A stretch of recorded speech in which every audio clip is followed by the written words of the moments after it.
Hello everyone, welcome to all. जैसा कि आप सब लोग जानते हैं, इंडिया को इंडिपेंडेंस मिल चुकी है और इंडिया अपने आप को एक फ्रीडम जो नेशन है वो बनाने की राह में चल रहा है।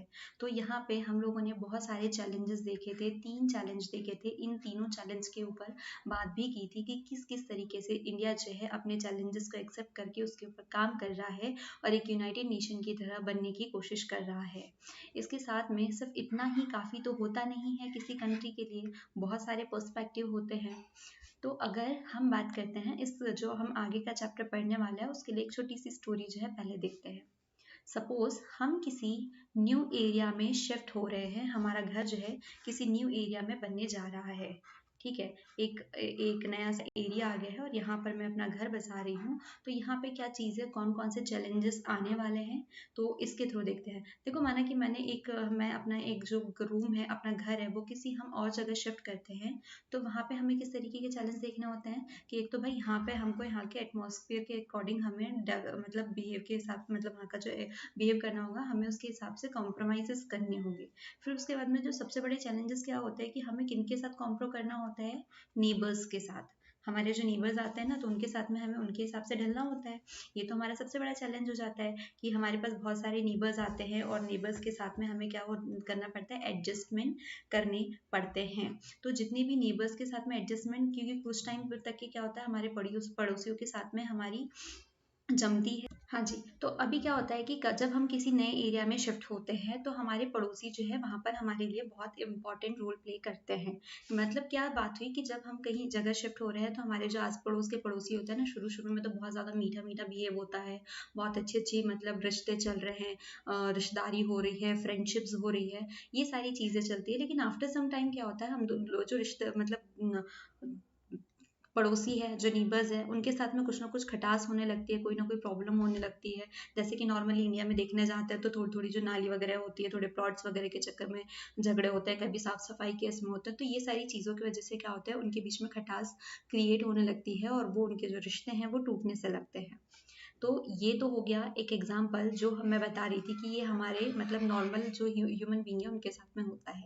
तो अब हम हमारी बात कर रहे थे इंडिया की, क्योंकि इंडिया स्टैब्लिश हो रहा है, क्योंकि आज़ादी के बाद में ये बोल सकते हैं एक नया भारत जन्म लेता है। और हम तभी इसलिए तो आज़ादी दिवस भी मनाते हैं, स्वतंत्रता दिवस, कि इंडिया जो है एक नए सिरे से शुरुआत करता है, पूरे चैलेंजेस को एक्सेप्ट करता है और अपने आप को डेवलप करने की कोशिश करता है।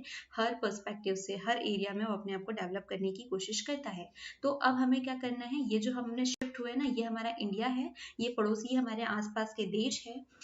तो इस तरीके से हमको क्या करना है, यहाँ पे काम करना है। तो जैसे कि देखो, इतनी सारी कंट्रीज है, तो अब ये वाला जो चैप्टर होने वाला है ये हमारा क्या है, इंडियाज एक्सटर्नल रिलेशनशिप। तो ये जो चैप्टर का नाम है, आपके प्रीवियस जो सिलेबस था उसके अकॉर्डिंग इसका नाम ये है, लेकिन अब जब हम न्यू सिलेबस देखेंगे तो वहाँ पर इंडियन फॉरेन पॉलिसीज हो जाएगा। मींस भारत की विदेशी नीति, मतलब भारत का, इंडिया का दूसरी जो नेशंस हैं, जो दूसरे फॉरेन कंट्रीज है, अपने पड़ोसी है, उनके साथ में इनका रिलेशन कैसा है, उनका रिलेशन अच्छा है या हमारा रिलेशन खराब है। तो इससे रिलेटेड कि हमारी जो इंडिया है, क्योंकि यहाँ पर तो अभी जो है इन फर्स्ट अभी हम लोग बहुत ज़्यादा लार्ज लेवल पे नहीं पढ़ने वाले हैं। जो मोदी जी अभी काम कर रहे हैं ना कि मतलब हर एरिया में जा रहे हैं, बहुत सारे एग्रीमेंट साइन हो रहे हैं, बहुत सारे समझौते कर रहे हैं, हर चीज़ में काम कर रहे हैं। तो ये चीज़ अभी नहीं होने वाली है। अभी हम क्या कर रहे हैं, क्योंकि हमारा जो भारत है वो जस्ट स्वतंत्र हुआ है, तो हम शुरुआत कर रहे हैं। तो अब यहाँ से हम लोग वो देखेंगे कि इंडिया ने जो फॉरेन पॉलिसी थी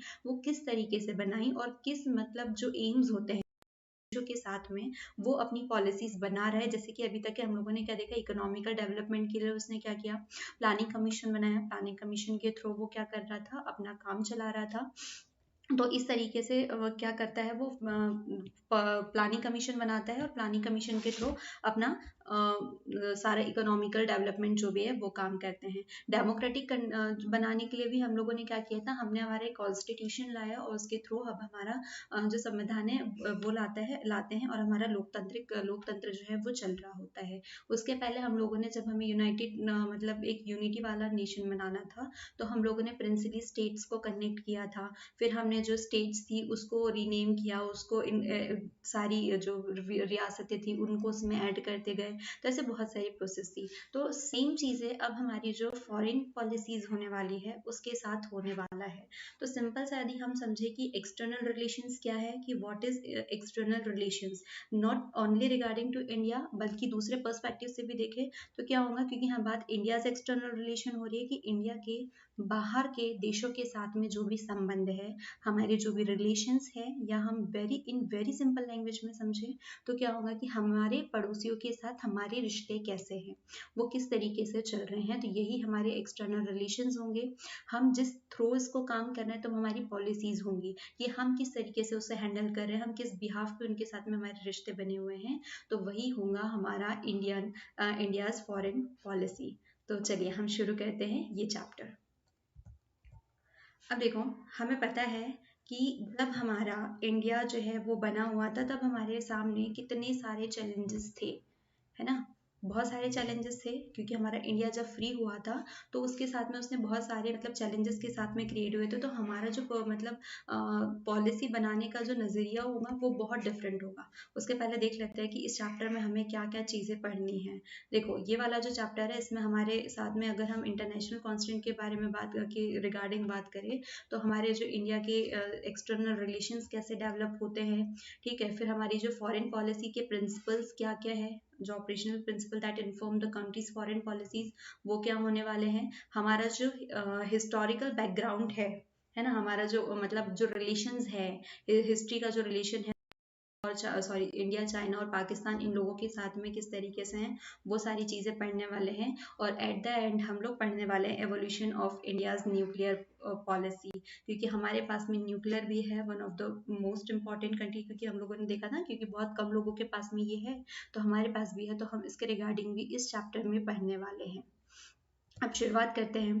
देखो, अब पहले तो हम लोग यहाँ वर्ड मैप देख लेते हैं कि हमें किस किस के साथ में, ये हमारा यहाँ पे रहा इंडिया, ठीक है। अब इसमें जो रिलेशंस है वो देखना है। थोड़ा मैं इसे जूम करूँ तो शायद ना हो। अब हमें पता है कि हमारा जो इंडिया है वो किन कंडीशन में फ्री होता है। अभी जस्ट 2 सेकंड पहले मैंने आप लोगों को ये बात बताई कि इंडिया ब्रिटिशर्स गए, ठीक है, ब्रिटिशर्स गए। सॉरी अगर मेरा यहाँ पर कुछ स्पेलिंग मिस्टेक होता है ना, कुछ कुछ लास्ट टाइम मैंने प्राइवेट लिखा हुआ था तो वो प्राइवेट में वी ए गायब हो चुका था, स्पेलिंग गलत नहीं थी, वो लिखने में जो पेन था उसकी वजह से मिस्टेक हो गया था। देन जो ब्रिटिशर्स होते हैं तो जब वो जाते हैं मतलब हमारे पास में हम एक बहुत ही कॉम्प्लिकेटेड कंडीशन में थे अभी तक के, ठीक है। हमारा जो कंट्री है, हमारी कंट्री वो कोई और रन कर रहा था, हम किसी और के अधीन होकर काम कर रहे थे। तो अभी तक के जितनी भी सत्ता थी वो हमारे हाथ में तो नहीं थी। अब हमें हर एक चीज़ जो है वो नए सिरे से शुरू करनी थी। हमें हमारे इंडिया की जो पॉलिसी, क्योंकि अभी तक के हम लोगों ने जो हमारे 3 चैलेंजेस के ऊपर बात की थी तो वो भी हमने एक नए सिरे से शुरुआत की थी। जो तीनों चैलेंज के ऊपर हम काम कर रहे थे, हमने वही तीनों चैप्टर्स पढ़े थे। एक चैप्टर में जो डेमोक्रेटिक कंट्री है वो स्किप्ड है, तो वो भी हमने किस रिगार्डिंग मतलब किस पर्सपेक्टिव पे रखा था कि हम लोग हमारी एक जीरो से शुरुआत कर रहे हैं।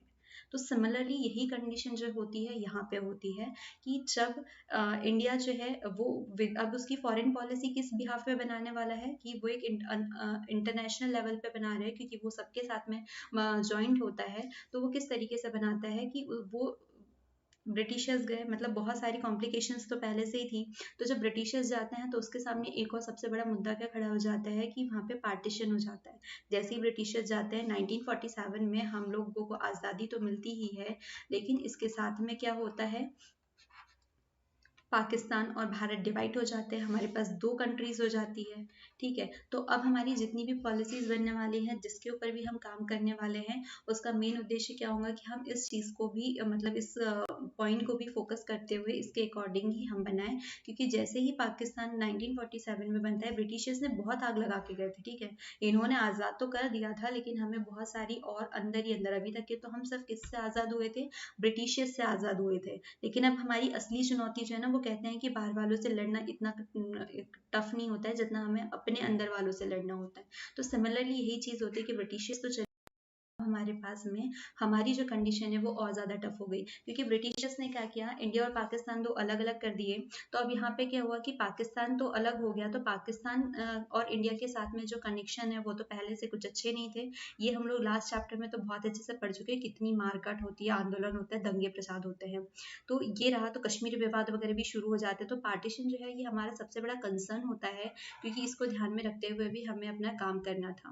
बिकॉज हमारा जो कंट्री है वो डेवलप होने की राह में भी चल रहा था, तो उसे सारे ऐसे ही काम करने थे जिसके थ्रू वो अपने आप को और डेवलप करे, ना कि किसी गलत इसमें जाए। तो उसे रिलेशंस भी ऐसे बनाने थे सभी के साथ में कि वो किसी के लिए मतलब हार्मफुल ना हो, स्पेशली हमारे साथ, क्योंकि हमारी कंट्री जो है वो डेवलप नहीं है, हम डेवलप मतलब विकासशील चल रहे हैं, डेवलपिंग कंट्री है हमारी, तो हमें किसी से भी नुकसान नहीं होना चाहिए इस तरीके से। तो अब हमारे पास हमने युद्ध वुद्ध तो कर ही लिए थे, तो हमारे पास गरीबी भी बहुत आ गई थी। अब हमें इस तरीके से भी काम करना था कि हमारी जो गरीबी है वो भी कंट्रोल हो जाए, क्योंकि उस वक्त हम लोग इकोनॉमिकल डेवलपमेंट पे भी काम कर रहे थे, तो हमें ये चीज़ें भी जो है इनको भी फोकस करना था और ये चीज़ें भी रखनी थी। अब जब गरीबी वाला पॉइंट आता है, जब हम आर्थिक नियोजन पे बात कर रहे थे, जब हम इकोनॉमिकल डेवलपमेंट पे बात कर रहे थे, हमने प्लानिंग कमीशन बना रखा हुआ था, तो हमने क्या किया था कि जो इम्पोर्ट होने वाली चीज़ें हैं, तो वो हम लोग क्या कर रहे थे, वो कम कर रहे थे बहुत लेवल तक के। हम लोग क्या कर रहे थे कि वो चीज़ें इम्पोर्ट होने वाली कम हो जाए, तो जिससे हमारे यहाँ का जो प्रोडक्शन होगा इंडिया का वो बढ़ जाएगा, देश का जो पैसा है वो देश में ही रहेगा। तो ये वाली जब कंडीशन हो रही थी, तो इससे क्या हुआ कि इंडिया के कनेक्शन जो है वो बाहर की कंट्री से वो टूटने लगे थे, तो इसके रिलेशन इनके साथ में तो खराब हो ही रहे थे, क्योंकि इन्हें क्या किया था, इन लोगों से आने वाला जो निर्यात आयात वाला जो इम्पोर्ट हो रही थी चीज़ें वो बंद कर दी, क्योंकि ये चाह रहे थे कि वो जो प्रोडक्शन है वो हमारी कंट्री में हो, तो हमारा जो है पैसा, हमारी इकोनॉमिक जो है वो बढ़ेंगी। तो इस चक्कर में क्या हो रहा था कि हमारे पास में जो रिलेशंस थे वो खराब हो रहे थे। अब हमें इन सारी चीज़ों को ध्यान में रखते हुए ही हमारी जो पॉलिसीज़ है वो डेवलप मतलब ऐसी फॉरेन पॉलिसीज़ लाना था। इनके मतलब यही कंसर्न थे हमारे जो मेन थे, एक तो पार्टीशन और सेकेंड वन इज पुअर्टी, क्योंकि इन सारी कंडीशन से उठ करके ही हमें हमारे इंडिया का एक बिल्ड करना था, एक प्रॉपर और एक आइडल इंडिया जो है वो बिल्ड करना था। अब इंडिया जो है वो तो शुरू हो गया कि भाई अब इंडिया को फॉरेन पॉलिसी भी करना है, इसको दूसरों के साथ सब मतलब अच्छे खासे रिलेशन, क्योंकि हम बोलते हैं ना हम हमारे पड़ोसियों के साथ में, क्योंकि देखो झगड़े तो होते रहते हैं, बहुत सारी फाइट्स वगैरह चलती है, लेकिन उसके साथ में क्या होता है, हम हमारे पड़ोसियों से क्या करते हैं, एक मतलब कुछ होते हैं ना कुछ अच्छे लोग, पड़ोसियों से भी हम लोग बना बना रखते हैं कि हमारी जो ये तो शायद मंदिर बन गया यार, मंदिर मस्जिद वटावर, ठीक है, तो इनसे हम हमारे रिलेशन क्या करते हैं, अच्छे बना के रखते हैं। इस कभी हमें कभी नीड पड़े तो क्या हो कि हमें काम आए, ठीक है, जब हमें नीड पड़ रही है तो काम आए। दूसरी बात क्या होती है कि हम इनसे ज़्यादा बहस में नहीं उलझना चाहते हैं, क्योंकि अगर इनसे बहस में उलझ गए, अगर ये थोड़े गुंडेगर्दी वाला किस्म के हो, अगर ये खून खराबे में होते हैं, तो ऐसा सोचते हैं ना कि इनसे भिड़ने से अच्छा तो शांत रहो, कहाँ इनसे भिड़ेंगे और अपने ही मतलब समय बर्बाद करेंगे, कहीं ये मारने पीटने तो ना आ जाए। तो ये देखो, एक तो पर्पस ये होगा कि हमें इमरजेंसी में काम आ जाए, दूसरा क्या होगा कि कहीं ये लोग मतलब लड़ाई पिटाई पे आ गए तो प्रॉब्लम हो जाएगी। तो इस तरीके की कंडीशन सिमिलरली इंडिया भी सोच रहा था। तो क्या होता है नॉर्मली कि हम इनसे शांतिपूर्वक रहते हैं, जो थोड़ी बहुत बातें होती है हम उसको इग्नोर करके चलते हैं कि, और हाँ लड़ने कब आते हैं, जब बहुत ज़्यादा मतलब प्रॉब्लम हो जाती है तब हम लोग फाइट करने के बीच में आते हैं। तो ऐसा ही इंडिया सोचता है कि भाई ये जो पड़ोसी वाला कॉन्सेप्ट है ना, तो ये शायद रहा है, तो इंडिया भी सोचता है कि हमें क्या करना चाहिए, एक ऐसा बनाए रखना चाहिए कि हमें आगे चल के काम आए, और ये हम आगे चल के पढ़ने भी वाले हैं कि किस तरीके से हमारे लिए बेनिफिशियल होता है। सेकंड ये, क्योंकि भाई दो ही पावर्स उस वक्त, क्योंकि जब इंडिया क्या हो रहा था, जब इंडिया को इंडिपेंडेंस मिली थी, ठीक है, 1947, इसी दौरान क्या हुआ था, कोल्ड वॉर भी शुरू चल रहा था, कोल्ड वॉर की भी मतलब शुरुआत तो हो गई थी 45 में, सेकेंड वर्ल्ड वॉर खत्म हो गया था और कोल्ड वॉर शुरू हो गया था। तो यहाँ पर हमारा जो पूरा नेशन है वो टू पार्ट्स में डिवाइड हो गया था, ये हमें पता है बहुत अच्छे से। तो हमारे पास में दो ही सुपर पावर थी। अब ये दो सुपर पावर है तो हमें दोनों से ही बैर नहीं लेना है, क्योंकि ये इस वक्त क्या हुआ था कि जितनी भी सुपर पावर्स थी, तो ये दो इसमें चेंज हो गई थी, व्हाट हैपन, ठीक है। अब ये दो सुपर पावर में तो पूरी पूरी कंट्री क्या हो गई, दो सुपर पावर में चेंज हो गई, यूएस एंड यूएसएसआर, दोनों में चेंज होगी। अब इंडिया को क्या करना है कि क्योंकि दोनों ही सेम पावरफुल है भाई, ये हम लोगों ने तो उस चैप्टर में पढ़ा ही था कोल्ड वॉर में कि दोनों ही इक्वली पावरफुल है, दोनों के पास में न्यूक्लियर पावर्स है, दोनों के पास में आर्मी पावर्स इक्वली है। तो हम दोनों से ही क्या करेंगे, बैर नहीं लेंगे, क्योंकि हमें तो बैलेंस बना के चलना है। हमें दोनों से ही क्या करना है, ये कंडीशन की इसका एक पड़ोसी ऐसा है और दूसरा पड़ोसी जो है ना वो भी ऐसा ही है। तो अगर मैंने इससे मतलब अपनी क्या करी, इससे अपने रिलेशंस बेटर कर लिए, तो इसे लगेगा कि भाई ये तो इसको सपोर्ट कर रहा है, तो ये हमारे मतलब क्योंकि इसका इससे कोई बैर नहीं है, ठीक है, इसका इससे कोई बैर नहीं है, कोई प्रॉब्लम नहीं है इसको, तो ये क्या करेंगे, इसे लगेगा इसके साथ ज्यादा देखेगा तो इससे वो प्रॉब्लम हो जाएगी। तो यही कंडीशन है यहीं पे यहाँ पे क्रिएट होती है। तो इसीलिए हम लोगों ने नाम को बनाया था, ये भी हम लोग और अच्छे से डिटेल में पढ़ते हैं। तो ये कंडीशन यहाँ पर होती है। तो इंडिया के पास में जब अपनी फॉरेन पॉलिसी बना करके रखना होता है, तो वो क्या करता है, वो अपने जो एम्स रखता है कि भाई मैं किसके रिगार्डिंग, क्योंकि हम कोई भी चीज़ शुरू करते हैं तो वहाँ पर हमारे दो पर्सपेक्टिव मतलब क्या है, हमारा कोई ना कोई रीज़न होता है उसको शुरू करने का, कोई ना कोई पर्सपेक्टिव होता है कि हम इसको किस बिहाफ पे इसको शुरू करें। तो हम जब मतलब पॉलिसी बनाने जाते हैं तो वहाँ पे इंडिया का क्लियरली एम होता है कि जो पूरे नेशंस होंगे इनके बीच में एक शांतिपूर्ण वातावरण बना के रखे, किसी से कोई लड़ाई झगड़ा नहीं होना चाहिए, कोई भी नहीं। और क्या होगा, एक हाँ, achieve security through the maintenance of piece, तो जो शांति है उनसे हमारी एक सुरक्षा जो है वो बनी रहे। तो इस टाइप के एम जो होते हैं ये इंडिया जो रखता है कि मतलब किसी को कोई प्रॉब्लम नहीं होनी चाहिए, मतलब एक ऐसा शांतिपूर्ण वातावरण, मतलब ना हम किसी को दूसरों को परेशान करने वाले हैं ना कोई हमें परेशान करने वाला है, ऐसी कंडीशन क्रिएट मतलब ऐसा सोचता है, ये इंडिया का पर्सपेक्टिव, ठीक है। क्योंकि सब अपनी अपनी आइडियोलॉजी पे काम कर रहा है, तो इंडिया कहता है कि भाई मुझे किसी और मतलब देखो the sovereignty of all other nations and to achieve security through the maintenance of peace, हमें शांति बना करके रखनी ही है, हमें किसी से लड़ाई झगड़े पंगे नहीं करना है। तो ये इंडिया में ही पॉसिबल होता है, ठीक है। लेकिन यहाँ पर ऐसा भी होता है कि एक बार सुनते सुनते हैं, लेकिन जब बहुत ज़्यादा होता है तो फिर हम अपनी वाली पे आ जाते हैं, और ये वाली कंडीशन भी अभी हम आगे चल के देखने वाले हैं इसी चैप्टर में, ठीक है। तो ये वाली जो बात है कि इंडिया का जो एम होता है ये सिर्फ बोलने के लिए नहीं होता है ना, क्योंकि कई बार हम सोचते हैं मन में कि हाँ बोल रहे हैं शांति रखनी है, लेकिन अंदर बहुत खुन्नस होती है, उसे निकालना होता है। तो ये वाली चीज़ ना हमारे कॉन्स्टिट्यूशन में भी दी हुई है कि हमारे जो इंटरनेशनल, ठीक है आइए हम वही पढ़ लेते हैं, है ना। तो कॉन्स्टिट्यूशनल प्रिंसिपल्स हैं हमारे खुद के, हमने हमारे संविधान में बात बहुत अच्छे से क्लियरली लिख चुके हैं, रख चुके हैं। आर्टिकल 51 इस बात की गवाही देता है, ठीक है। जो प्रिंसिपल्स है हमारे कॉन्स्टिट्यूशनल प्रिंसिपल है, नीति निर्देशक तत्व है, तो वहाँ पे नीति निर्देशक तत्व क्यों बने हमारे 35 to 51 में भी आर्टिकल्स। हाँ, तो यहाँ पे ये किसके बारे में बात कर रहे हैं कि आपको हमारी कंट्री, आपको आपकी कंट्री, आपकी स्टेट को चलाने के लिए कुछ स्पेशल प्रोविजंस दिए गए हैं। तो ये रिक्वायर्ड तो नहीं है, लेकिन आप इसकी हेल्प से बहुत अच्छे तरीके से काम कर सकते हो, मतलब इसी की हेल्प से आपको अपने काम करने हैं कि एक आइडियल कंट्री को, एक स्टेट को बनने में कौन कौन सी रिक्वायरमेंट्स होती है, तो वहाँ पे वो चीज़ दी गई है जिसको आपको फॉलो करना है। तो उसी तरीके से आर्टिकल 51 कहता है the state shall endeavor to promote international peace and security, हमें अंतर्राष्ट्रीय सुरक्षा और शांति के ऊपर ध्यान तो देना ही देना है। मतलब जब तक कि कोई ऐसी कंडीशन नहीं आए कि हमें इन लोगों के साथ में अपने व्यवहार खत्म करना है, तभी ये बातें आती है। बाकी क्या करना है, हमें उसी को बढ़ावा देना है, हमारे जो मतलब इंटरनेशनल पीस एंड सिक्योरिटी है उसे ही, ठीक है।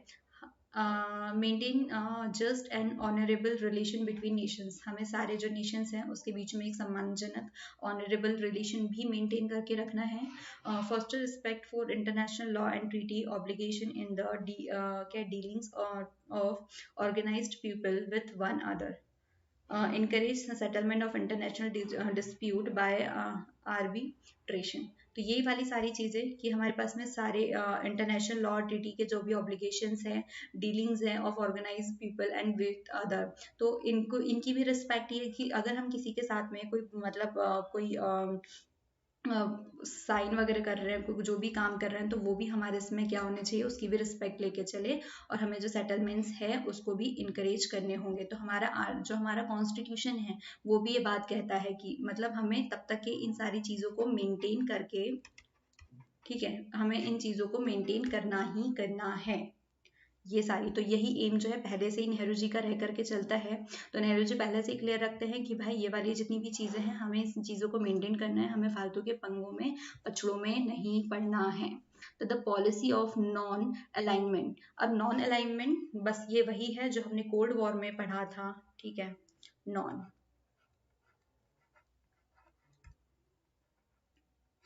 नाम, सॉरी सॉरी सॉरी, इट्स नाम, वो नॉन नहीं याद रहा, इट्स नाम।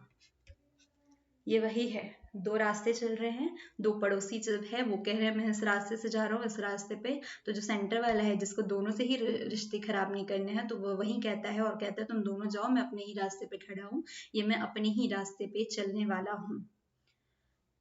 अब हमें पता है ये जो शुरू है इसको पढ़ने के लिए अभी हम थोड़ी सी और क्या करेंगे, अब हमारे पास्ट वाले चैप्टर्स में जाएंगे, थोड़ा डीप में पढ़ने वाले हैं और फिर उसके बाद में शुरू करते हैं। देखो जब हमारा क्या होता है कि जब जो नेशनल मूवमेंट्स स्टार्ट होते हैं, ठीक है, तो पहले से ही क्या हो रहा है कि वहाँ पे जो Indian national movement was not an isolate process. तो ये नॉर्मल क्या हो रहा था कि जब ये शुरू हो रहे थे तब पहले से ही हमारे पास में जो पूरा वर्ड है वो दो दो पार्ट्स में डिवाइडेड हो चुका था, है ना। पहले हमें बात क्लियर है कि 1947 में अब हमें जो इंडिपेंडेंस मिली थी, अभी हम लोगों ने थोड़ी देर पहले बात की थी कि जब हमारा भारत स्वतंत्र हो रहा था पहले ही, तो हमारे पास में ऑलरेडी दो पावर्स आ चुकी थी, यूएस एंड यूएसएसआर, दोनों की अपनी अपनी आइडियोलॉजी थी, पूरा वर्ल्ड जो है इन दोनों के बीच में काम कर रहा था, है ना। दोनों के बीच में ही क्या हो रहा था, लड़ झगड़ रहे थे दोनों अपने अपने, मतलब कोल्ड वॉर चल रहा था, बहुत ज्यादा लेवल पे तो नहीं था, तो इन दोनों के बीच में कोल्ड वॉर चल रहा था। तो उस बीच में हमारे पास इंडिया उसी वक्त अराइज ही हो रही थी, इंडिया जो है हमारी कंट्री बनी रही थी। तो अब हम क्या करें, तो अब यहाँ पे क्या होता है कि बहुत सारे जो लीडर्स होते हैं, तो यहाँ पे सारी जो कंट्रीज है वो अपने आप को फ्री भी कर रही थी, अपने आप में एक फ्रीडम कंट्रीज भी बनाते हुए चल रही थी, तो ऐसे बहुत सारी होती है।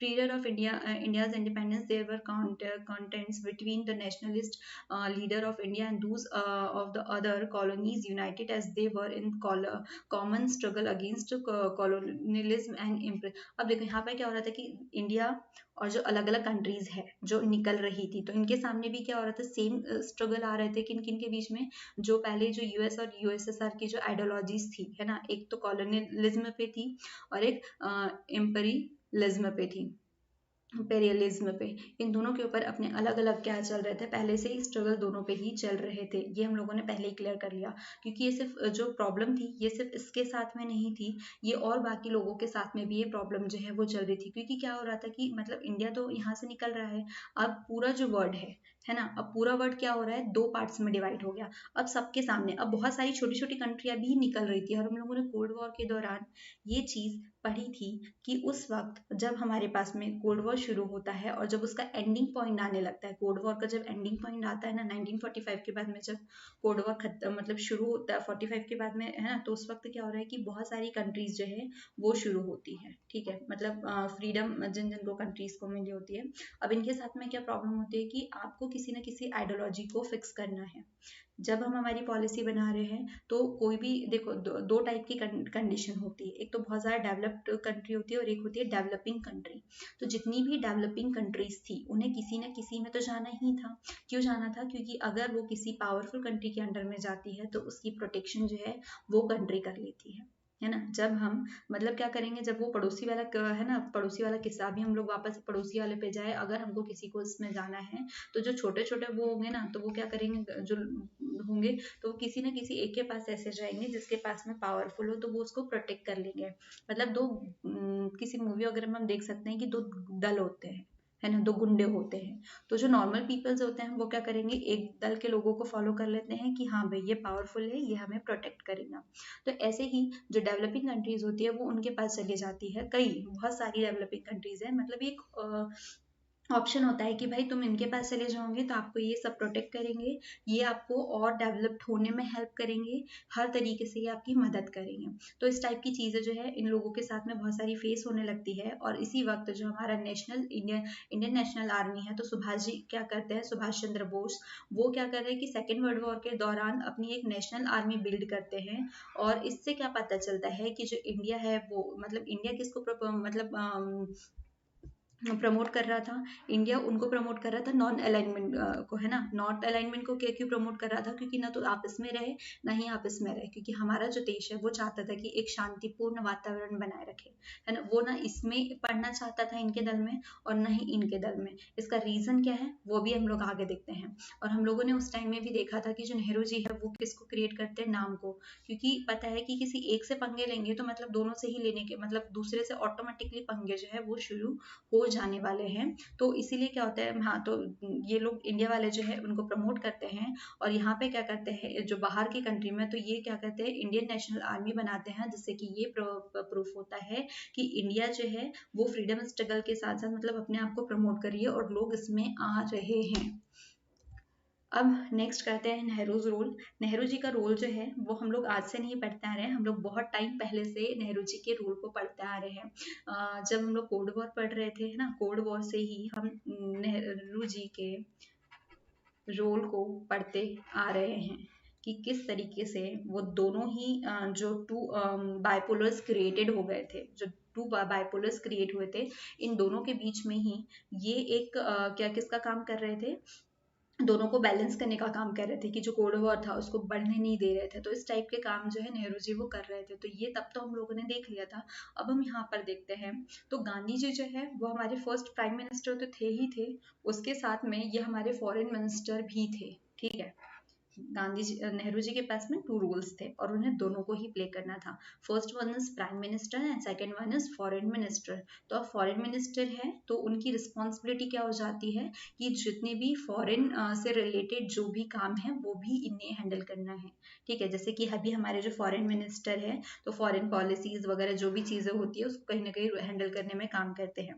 जहाँ पे हमारे रिप्रेजेंटेटिव जो है उसको रिप्रेजेंट नहीं कर पाते हैं, वहाँ पे हमारे इंडिया को कौन रिप्रेजेंट करता है, हमारे फॉरेन मिनिस्टर। और आप कमेंट में बताएंगे करंट हमारे फॉरेन मिनिस्टर कौन है ना, current India foreign minister who is. ठीक है, तो अब ये क्या कर रहे हैं कि अब ये फॉरेन मिनिस्टर और प्राइम मिनिस्टर दोनों ही हैं। तो अब हमारे पास में क्या हो रहा है कि इनके जो काम है इनके और काम बढ़ते जाते हैं। लेकिन उस टाइम जो है तो गांधी जी क्या करते हैं, उनके पास में 3 मेजर रोल्स रहते हैं, 3 एम रहते हैं, ऑब्जेक्टिव रहते हैं जिनके ऊपर उन्हें काम करना है। पहला क्या, to preserve the heart on sovereignty, protect territory integrity and promote rapid economical development. अब यही वो 3 ऑब्जेक्टिव जो हम लोग शुरू से बात करें, हमें एक इकोनॉमिकल डेवलपमेंट करना है, हमें हमारा क्या करना है जो पूरा स्टेट्स है हमारा जो स्टेट उसको बनाए रखना है, मतलब हमारे नेशंस को बनाए रखना है, उसको मतलब कंटिन्यू करना है। तो नेहरू जी जो है वो पहले से इसी के ऊपर, गांधी जी के सपोर्टर थे, इन्हीं के ऊपर शांति प्रिय जो है काम वो करने की कोशिश कर रहे थे। ठीक है, नेहरू जी का रोल यहाँ पे क्लियर हो जाता है। अब हम हमारे मेन मुद्दे पे आते हैं कि जो नॉन अलाइनमेंट था वो कैसे बनता है, वो किसके ऊपर काम करता है। तो देखो, डिस्टेंस फ्रॉम टू कैप, अब तो ये वाली चीज है, अब हम लोग शुरू से ही देखते आ रहे हैं, कोल्ड वॉर से ही देखते आ रहे हैं। आज हम लोगों को कोल्ड वॉर बहुत काम आने वाला है। ठीक है, कोल्ड वॉर में हम लोगों ने क्या देखा था कि हमारे पास 2 थे, again I think it's third और फोर्थ टाइम जब मैं आपको ये कोल्ड वॉर फिर से बता रही हूँ इसी चैप्टर में। देखो, यूएस एंड यूएसएसआर दोनों ही थे। सबसे पहले तो ये क्वेश्चन देख लो, why did India did not join other of the 2 camps during the cold war era. तो अभी हम लोगों के पास में क्या क्या है, एक तो यूएस है और यूएसएसआर है। और इंडिया का पहले ही मोटो क्लियर था कि उसे एक पीसफुल चाहिए। ठीक है, the dream of a peaceful world. ठीक है, तो इसके लिए क्या करते हैं, ये इन दोनों को ही क्या करते हैं, अवॉइड कर देते हैं और नॉन अलाइनमेंट जो पॉलिसी है उसके ऊपर फोकस करते हैं। अब by reducing cold war tension and human resources to the UN peace keeping operation. तो इस दौरान क्या करता है, अभी हम लोगों ने देखा था कि पहले ही वो क्या कर रहा है, जो उनके बीच में कोल्ड वॉर के टेंशन चल रहा है उसको कंट्रोल करने के लिए ह्यूमन रिसोर्स वगैरह जो पहले से ही हमारा इंडिया जो है उसमें काम कर रहा था। और ये वाला हम लोगों ने नेहरू जी के इसमें देख लिया था कि कैसे नेहरू जी दोनों के बीच इंटरमीडिएट बनने की कोशिश कर रहे हैं। लेकिन हम लोग अब अगर इस बात को माने तो ये बहुत कहीं ना कहीं हद तक के सही था, क्योंकि यूएस भी उतना ही पावरफुल था और यूएसएसआर भी इतना ही पावरफुल था। अगर किसी एक को हम लोग छेड़ दे तो कोई एक, अगर जो सेकंड वाला है वो हमारे अगेंस्ट हो जाने वाला है। तो पूरा ही वर्ल्ड इस तरीके से देखे तो पूरा ही वर्ल्ड क्या हो रहा है, अलग अलग लोगों में क्या है हो रहा है, डिवाइड हो रहा है। तो इंडिया ने क्या किया, दोनों के साथ में ही बैलेंस बना के रखा। ठीक है, इन दोनों के साथ में ही बैलेंस बना के रखा। ये हाउस ना मैं फिर से बनाऊंगी कि एक मतलब क्या हो रहा है, ये हम नॉर्मल पीपल रहने वाले लोग हैं और साइड में एक है, एक घर है और इसके साइड में एक और घर है। तो इन दोनों के बीच में क्या हो रहा है, इन दोनों के बीच में पंगे चल रहे हैं और बीच में हम बैठे हुए हैं। तो ये क्या कर रहा है, इन दोनों के साथ में इक्वली बैलेंस बना के रख रहा है।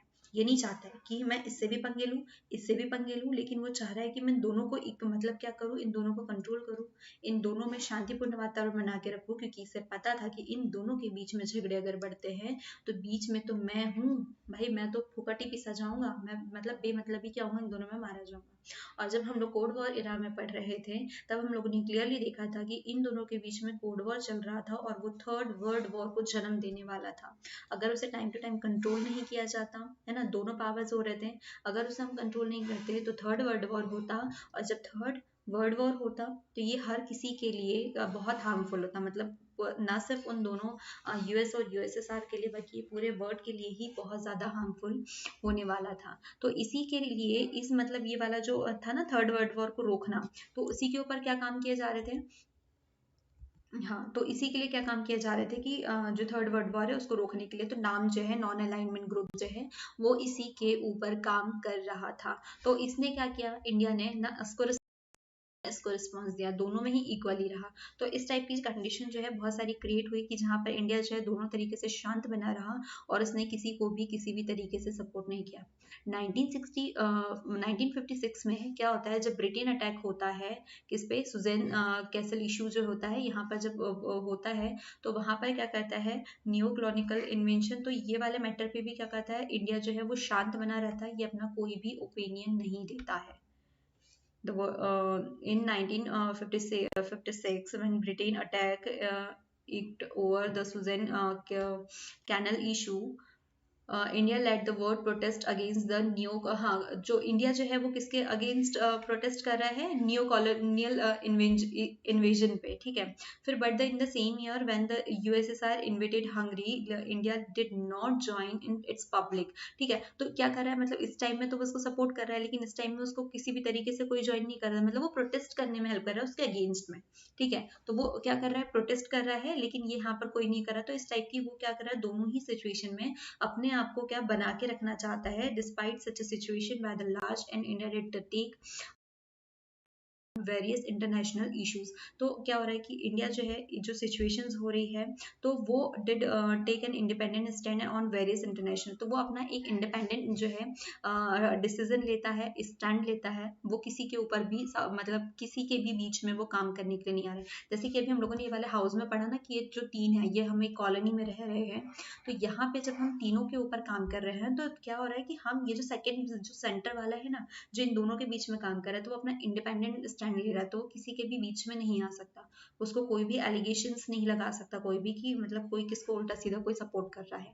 तो वो दोनों से ही उसने दुश्मनी बना करके नहीं रखी। और ऐसा क्या हो रहा है, could get aid and assistance from member of the both blocks, तो इस तरीके से उसने क्या किया, दोनों ही जो ब्लॉक्स है उन दोनों से ही अपनी बना करके रखी। लेकिन यहाँ पर पता है बहुत सारी ऐसी कंट्री होती है, will India was trying to convince the other developing country about the policy of non alignment. देखो अब जो एशियन वाले पूरे थे, इंडिया क्या कर रहा है, इंडिया दूसरी वाली जो कंट्रीज है उसको कन्विंस कर रहा है, ठीक है। जो इंडिया है मतलब ये जो सेंटर वाला हाउस है, आप ये समझ लो कि जो सेंटर वाला हाउस है वो बोल रहा है कि भाई मैं मतलब क्या कर रहा हूँ कि मैं दूसरों को मतलब मैं तुमसे कह रहा हूँ कि तुम इस खेमे में आ जाओ, क्योंकि दो बाइपोलर्स तो ऑलरेडी डिवाइडेड हो चुके थे, है ना, एक यूएस में चला गया था और यूएसएसआर। तो ये जो था ना, तो ये कॉलोनी वाले ये जो हमारा हाउस वाला है ना जो समझदारी से काम कर रहा है, तो ये क्या कह रहा है, दूसरी कॉलोनी वालों को कह रहा है कि भाई तू ये नॉन अलाइनमेंट में आ जा, यहाँ पे आप प्रोटेक्ट रहोगे, आप अपने आप से काम कर सकते हो।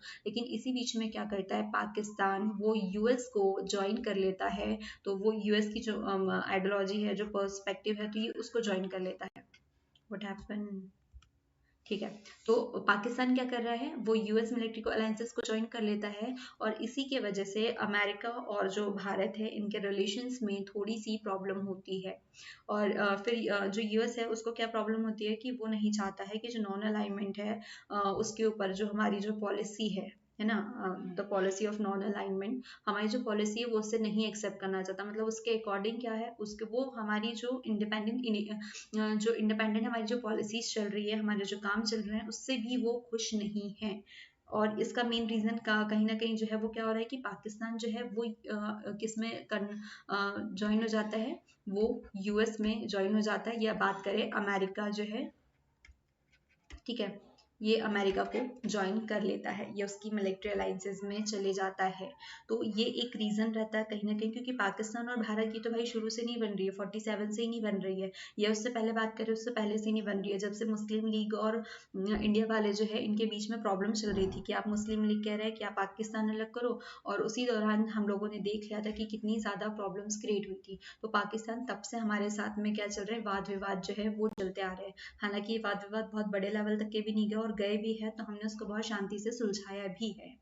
The US also resented India's growing partnership with Soviet union. अब उसको उससे भी इफेक्ट था, क्योंकि जो पार्टनरशिप थी, इंडिया जो बढ़ रहा था तो कहीं ना कहीं बहुत सारी पार्टनरशिप जो है वो सोवियत यूनियन के साथ थी। और इस मैटर पे हम लोग ऑलरेडी बात कर चुके हैं, क्योंकि हमने सोवियत यूनियन से हमारा जो प्लानिंग कमीशन है वो लिया था, जो प्लानिंग वाली पॉलिसी आती है वो हमने Soviet union, it's double and, ठीक है, तो वहां पे हम लोगों ने क्या किया था, उससे लिया था। तो यूएस को उससे भी प्रॉब्लम सी हो रही थी, मतलब कहीं ना कहीं हम चाह रहे हैं दोनों चीज़ों से बचना, लेकिन कहीं ना कहीं हम उस बीच में इन्वॉल्व होते जा रहे हैं। तो यहाँ पे इंडिया जो है वो क्या करता है, कौन कौन सी पॉलिसीज को, the strategy of plan economy developed adopted by India, the policy एम्फेसिस्ड import substitution. अब हाँ, ये वाली चीज़ क्या हो रही है कि जब इंडिया, ये चीज़ तो हो गई यहाँ तक के, अभी तक के हम लोगों ने यहाँ पर देख ली। अब हम जो लास्ट वाला चैप्टर पढ़ रहे थे तो उसमें हमने क्या किया था, जब हम इकोनॉमिकल डेवलपमेंट कर रहे थे, ठीक है, जब क्या हो रहा था हमारा इकोनॉमिकल डेवलपमेंट हो रहा था, okay, development that that dash, समझ लेना। तो जब हमारा हो रहा था तो हम लोगों ने अभी जस्ट थोड़े टाइम पहले बात की थी कि हमने क्या किया था कि हमारा जो एक्सपोर्ट वाला जो चीज़ था, मतलब जो एक्सपोर्ट क्या कर रहे थे कि हम जो चीज़ें हो रही थी हमारे, सॉरी, हमारा जो इम्पोर्ट वाला जो था हमने उसको कम कर लिया था, ठीक है। नहीं नहीं, सॉरी सॉरी, जो एक्सपोर्ट, हाँ, इंपोर्ट जो चीज़ें हो रही है हमारे यहाँ बाहर से, जो चीज़ें आ रही है इंपोर्ट हो रही है, तो हमने उसको क्या कर लिया था, कम। और इसके पीछे हमारा रीज़न क्या था कि हम चाह रहे थे कि हमारी ही कंट्री में बहुत अच्छी तरीके से चीज़ें जो है वो प्रोडक्शन हो, तो इससे हमारा जो पैसा है वो हमारे यहीं पर रुका हुआ रहेगा। तो वो क्या कर रहा है कि जो रिसोर्सेज है वो यहाँ पर रुक रहे हैं। तो अब क्या हो रहा है, द emphasis on developing और resource base also mean that export oriented growth was limited। अब क्या हो रहा है कि जब इम्पोर्ट कम हो रहा है तो क्लियर, दैट इज क्लियर कि हमारा जो एक्सपोर्ट है वो भी कम होने वाला है। तो जब ये कम हो रहा था तो हमारे जो इंडिया की इकोनॉमी का जो सोर्सेज थे वो बहुत ज़्यादा क्या हो रहे थे, लिमिटेड हो रहे थे, ठीक है। मतलब कैसे कि हमारे जो कनेक्शन है, या हम इस चीज़ को ऐसे करें, देखो हम क्या कर रहे हैं कि जब हम अगर कोई शॉपिंग करनी है तो हम क्या कर रहे हैं, हमारे जो कॉलोनी वाली दुकान है तो हम उन्हीं उन्हीं से कनेक्टेड है, ठीक है, उन्हीं से कनेक्टेड है। लेकिन हम क्या करें, कभी भी कैसा होता है ना कि हमें कुछ शॉपिंग करनी होती है, कुछ खरीदना होता है, तो हम हमारे जान पहचान वाले को बोल देते हैं, हम उससे ले लेते हैं, लेकिन हम बाहर के मार्केट से अवेयर ही नहीं हो पाते, वो हमें वहाँ तक के पहुँचने नहीं देता है। तो इसी टाइप की कंडीशन जो है वो हमारे साथ यहाँ पे होती है कि क्या हो रहा है कि हम हमारे अंदर ही सीमित हो गए। तो जब हमारा ट्रांजेक्शन ही नहीं हो रहा है, जब हम किसी के साथ बिजनेस ही नहीं कर पा रहे हैं, क्योंकि बाहर की कंट्रीज से हमारा मेन, मतलब मेन रीजंस क्या होते हैं, एक तो हम युद्ध वगैरह कर रहे हो, लेकिन हमारा रिलेशन सुधारना है तो क्या होता है कि हम उससे फाइनेंशियली जुड़े हुए होते हैं, कनेक्ट होते हैं। तो ये वाली जो चीज़ होती है वो इंडिया की बहुत ज़्यादा लिमिटेड हो गई थी, क्योंकि इसने एक्सपोर्ट इम्पोर्ट जो है वो दोनों ही रेट जो है वो कम कर रखे हुए थे। तो इसका, इससे जो आउटसाइड वर्ल्ड है, जो एक्सटर्नल रिलेशंस है, वो बहुत ज़्यादा इसके कम हो चुके थे। तो अब इंडिया को किस पे काम करना था, इसको, इंडिया को इसको और सुधारना था, है ना। मतलब क्लियर हो गया, क्योंकि इंडिया क्या चाह रही है अब, क्योंकि हम लोगों ने जो बिजनेस के अकॉर्डिंग है वो वाला फैक्ट जो है वो हम लोग ऑलरेडी कम कर चुके हैं, तो अब हमें उसके ऊपर भी काम करना होगा। तो बस अब उसी के ऊपर हमारा जो है वो काम शुरू हो जाता है। Afro Asian unity, Afro Asian unity. तो एफ्रो एंड एशियन, तो इसका जो है, तो इसको हम लोग कैसे देखेंगे, अफ्रीका, क्या हो रहा है भाई, ठीक है, it's Africa, Afro means Africa and Asian means Asian ही है, ठीक है। मैप में जाइए, अफ्रीका देखिए, और एशियन जो है, एशिया जो है, वो दोनों ही चीज़ें जो है वो देखें। तो अफ्रीका और एशिया, तो हम लोग इन दोनों की यूनिटी की बात कर रहे हैं, तो मतलब, और ये वाली जो पिक्चर है वो दोनों ही बहुत अच्छे से क्लियर कर रही है। तो क्या हो रहा है, इन लोगों के बीच में रिलेशन जो है वो बहुत अच्छे क्लियर हो रहे हैं। तो नेहरू जी है उनका पहले से ही बहुत अच्छे से जो अफेयर होता है, वर्ड अफेयर जो रिलेशनशिप होती है उसके ऊपर बहुत अच्छे से काम कर रहे हैं, क्योंकि नेहरू जी का पर्सपेक्टिव ही यही है, उनका एम ही है, उनका मेन पर्पस है कि वो किसके ऊपर काम कर रहे हैं कि पूरे इंटरनेशनल पीस एंड सिक्योरिटी के ऊपर काम करना उनका मेन है। तो नॉन अलाइनमेंट जो है वो इसी का मतलब इस यहीं से ओरिएंट होती है। नॉन अलाइनमेंट जो है वो अभी हम लोग इसी में पढ़ने वाले हैं कि वो एक्चुअल में यहीं से हो रही है। तो इस वक्त क्या हो रहा है कि हमें अपने कॉन्टेक्ट जो है वो बढ़ाने हैं, है ना। अभी हमें हमारे कॉन्टेक्ट बढ़ाने हैं, तो क्या हो रहा है कि अफ्रीका वाले जो है, जो देखो Nehru envisaged a major role for India in a world affair and especially in Asian affairs। यहाँ पे तो काम कर रहे हैं। तो अब इसके साथ में क्या होता है कि बहुत सारी कंट्रीज जो है वो फ्री हो रही होती है। अब हमारे पास जो बाइपोलर बना हुआ है ना, तो ये बाइपोलर बन गया। अब इसके साथ में क्या हो रहा है, तो बाइपोलर आधा वर्ड यूएस के साथ जा रहा है, आधा यूएसएस के साथ जा रहा है, और जो बीच वाले बच जाते हैं वो हमारे साथ किसके साथ आने वाले हैं, वो नाम के साथ यानी नॉन अलाइनमेंट के साथ में आने वाले हैं। तो ये अभी हम लोग और पढ़ लेते हैं, क्योंकि अब यहाँ पे क्या हो रहा है कि जब 45 के बाद में बहुत सारी जो कंट्रीज है वो क्या हो रही है, फ्री हो रही है। तो अफ्रीका एशियन वाली जितनी भी फ्री कंट्रीज होती है, मतलब जो मतलब फ्रेशली इंडिपेंडेंट होती है, जो फ्री हो चुकी होती है, किसी के भी अधीन जो थी उनसे हट रही है, मतलब जो न्यूली इंडिपेंडेंट स्टेट्स है एशिया की और इंडिया की, तो इनके बीच में क्या करते हैं, ये एक कॉन्टेक्ट बिठाने की मतलब एक कॉन्टेक्ट जो एस्टैब्लिश करते हैं कि हम सब मिलके क्या करेंगे, साथ में काम करने वाले हैं, है ना। जैसे कि ये हमारा सेंटर वाला पड़ोसी जो है ना, जो अभी तक हम लोग घर बना के चल रहे थे, तो ये वही काम करने वाला है कि सेंटर वाला पड़ोसी क्या कर रहा है कि आ जाओ भाई सब लोग मिलके काम करेंगे, मिलके इन दोनों से जो है मतलब बैलेंस बना के रखेंगे। तो इस टाइप की जो चीजें हैं तो वो नेहरू जी करते हैं कि जितनी भी एशिया और अफ्रीका से है ना, ये जो एशिया और अफ्रीका से जितनी भी फ्री हुई वाली न्यूली इंडिपेंडेंट कंट्रीज है, इनके साथ में ये काम करते हैं कि मतलब हम लोग एक ग्रुप बनाते हैं, है ना। तो ऐसे ही क्या करते हैं, under his leadership India convened the Asian relation March 1947। अब क्या कर रहा है, अब नेहरू जी जो है इनके साथ में मिलकर के ये क्या कर रहे हैं, 1947 में एक कॉन्फ्रेंस करते हैं, एशियन रिलेशन कॉन्फ्रेंस ये वाली रहती है, जो कि मार्च 1947 में। अब यहाँ पे ये डेट जो है इसको मेंशन करो, मार्च क्या है ये, मार्च 1947, ठीक है। हमें आज़ादी कब मिलती है, 15 अगस्त, 15 अगस्त 1947, मतलब 5 महीने जो है इन दोनों के बीच में अभी भी बाकी है। अब जो नेहरू जी है, हमारी आज़ादी को 5 महीने अभी भी बाकी थे, उससे पहले ही नेहरू जी जो है वो काम करने शुरू कर रहे हैं। तो ये लोग इनके साथ में एक मतलब मीटिंग कॉन्फ्रेंस बैठाते हैं, और इसी के साथ में क्या करते हैं, ये इसको साथ में ले लेते हैं, और इन लोगों की क्या होने लगती है, मीटिंग्स होने लगती है। और ये वही मीटिंग की कुछ पिक्चर्स जो है वो मैंने यहाँ पर लगा रखी हुई है, ठीक है। ये वही मीटिंग है, एशिया, ठीक है।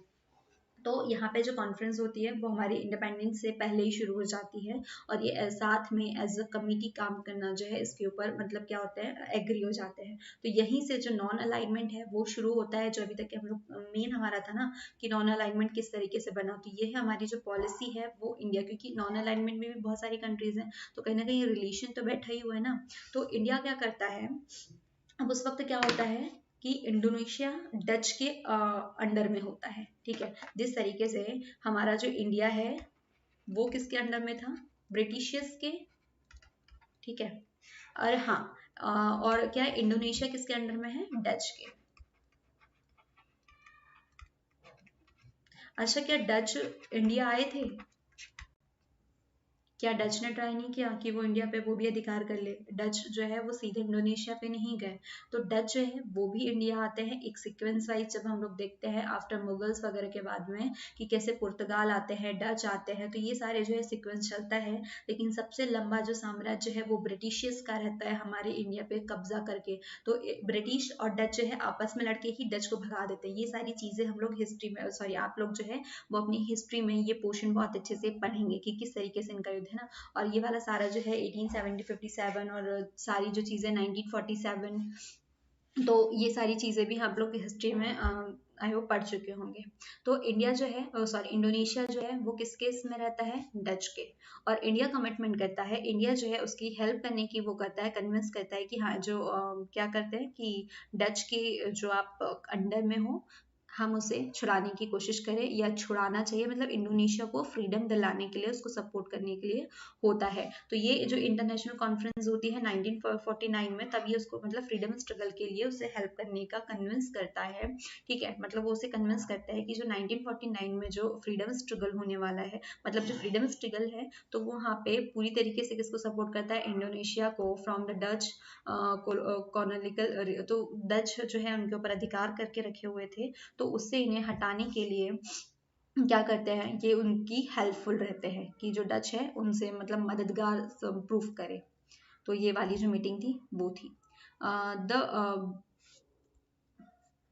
Bandung conference. ये थोड़ा कॉम्प्लिकेटेड वर्ड लगता है। अब ये क्या है, तो ये जो है क्या होता है, जब अफ्रीका है ना, अफ्रो और एशियन की कॉन्फ्रेंस होती है 1947 में, तो इसी को हम द बांडंग कॉन्फ्रेंस जो है उसको उसको इस नाम से जानते हैं। ठीक है, मतलब अफ्रीका और एशियन की, देखो अभी तक के हमने कितनी कॉन्फ्रेंसेस देखी, फर्स्ट वाली जो थी वो 47 में हम लोगों ने मतलब बिफोर इंडिपेंडेंस, ठीक है, उसके पहले ही देख ली थी ना, जब हमें आज़ादी नहीं मिली थी उसके पहले 47 में हो गई थी। 49 में जो कॉन्फ्रेंस होती है इंटरनेशनल कॉन्फ्रेंस, तो वहाँ पे क्या बात होती है कि इंडोनेशिया को फ्री किया जाए, किससे, डच से।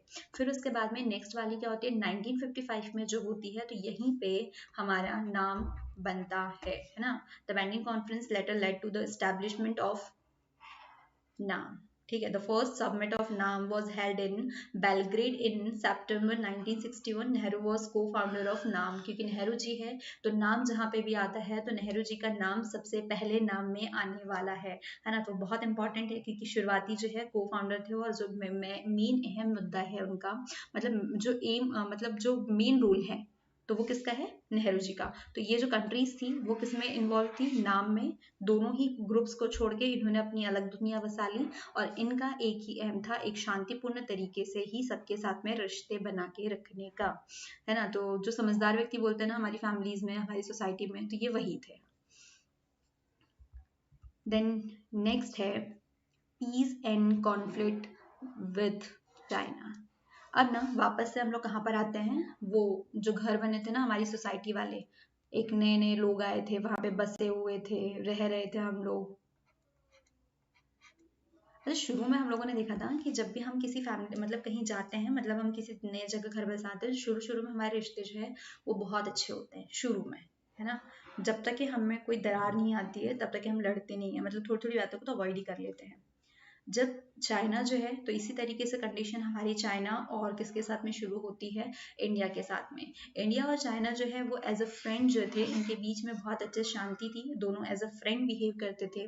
और इंडिया ने जब सबसे पहले क्या था, कम्युनिस्ट गवर्नमेंट जो है, मतलब जो चाइना है उसने कम्युनिस्ट गवर्नमेंट को चूज किया था इन 1949 में, तो नेहरू जी जो है वो उनके सपोर्ट करते हैं, है ना। इंडिया उनके फुल सपोर्ट में रहता है। हालांकि बहुत सारे लोग जो है वो इसमें क्या करते हैं, मतलब अगेंस्ट होते हैं, इंडिया के बहुत सारे जो लोग हैं इनके अगेंस्ट होते हैं, इवन इंक्लूडिंग भीमराव अम्बेडकर जो है वो भी इनके अगेंस्ट होते हैं। वो सही थे जहाँ तक के जो लोग थे। अभी नेहरू जी के अगेंस्ट बहुत सारे लोग होने वाले हैं, वो भी हम लोग आगे पढ़ते हैं क्योंकि अभी हम लोग पीस पढ़ रहे हैं ना। तो क्या होता है कि जब कम्युनिस्ट गवर्नमेंट को चाइना जो है वो फॉलो करता है, इस आइडियोलॉजीज को सपोर्ट मतलब फॉलो करना शुरू कर देता है, तो सबसे पहले जो है वो इंडिया उसको सपोर्ट करता है कि हाँ भाई तू क्या कर इसको, मतलब इस चीज से ना वो कहीं ना कहीं सपोर्ट करते हैं कि हाँ तुम जो आइडियोलॉजी चूज करे हम आपके सपोर्ट में हैं, तो वो उनको हेल्प करता है ना। That was coming out of the shadow of western domination and help the new government in international फोरा, तो वो उन्हें सपोर्ट करता है। फिर क्या होता है चाइनीज, और इसी के दौरान क्या होता है कि जो चाइनीज और इंडिया की बॉर्डर है, ठीक है, चाइनीज और इंडिया बॉर्डर जो है अभी हम लोग देखें आगे, देखो ये जो चाइनीज और इंडिया की जो बॉर्डर है, ये मैप ना बहुत अच्छे से आपको याद करना है। और किसी भी चैप्टर में, इवन हम पॉलिटिकल पढ़ रहे हैं और अभी तो हम हमारी कंट्री को शुरू कर रहे हैं, तो क्या हमें अपने मैप जो है वो हमेशा रखने ही होंगे, क्योंकि इससे क्या होंगे दो, एक तो हमें लोकेशन पता चलेंगी, और चीज़ें जब हम देखने लगते हैं ना तो वो हम चीज़ों को बहुत अच्छे तरीके से समझने लगते हैं कि भाई एक्चुअल में कांड क्या क्या चल रहे थे, किस किस जगह पे वो चीज़ें घटनाएं हो रही थी, वो कहाँ पर हैपनिंग थी चीज़ें। तो इन सारी चीज़ों से क्या होता है हमें बहुत अच्छे से समझ पाते हैं उन चीज़ों को। तो सब जगह, चाहे वो हिस्ट्री हो, पॉलिटी हो या जियोग्राफी, जियोग्राफी में तो मस्ट है। और उसी तरीके से पॉलिटी में भी मस्ट हैं आपके सारे मैप्स, जो भी चीज़ें आ रही है, जो भी नाम आ रहे हैं अभी तक के हमने इतने सारे जो नाम हैं वो पढ़े, इंडोनेशिया, डच, अमेरिका, यूएस।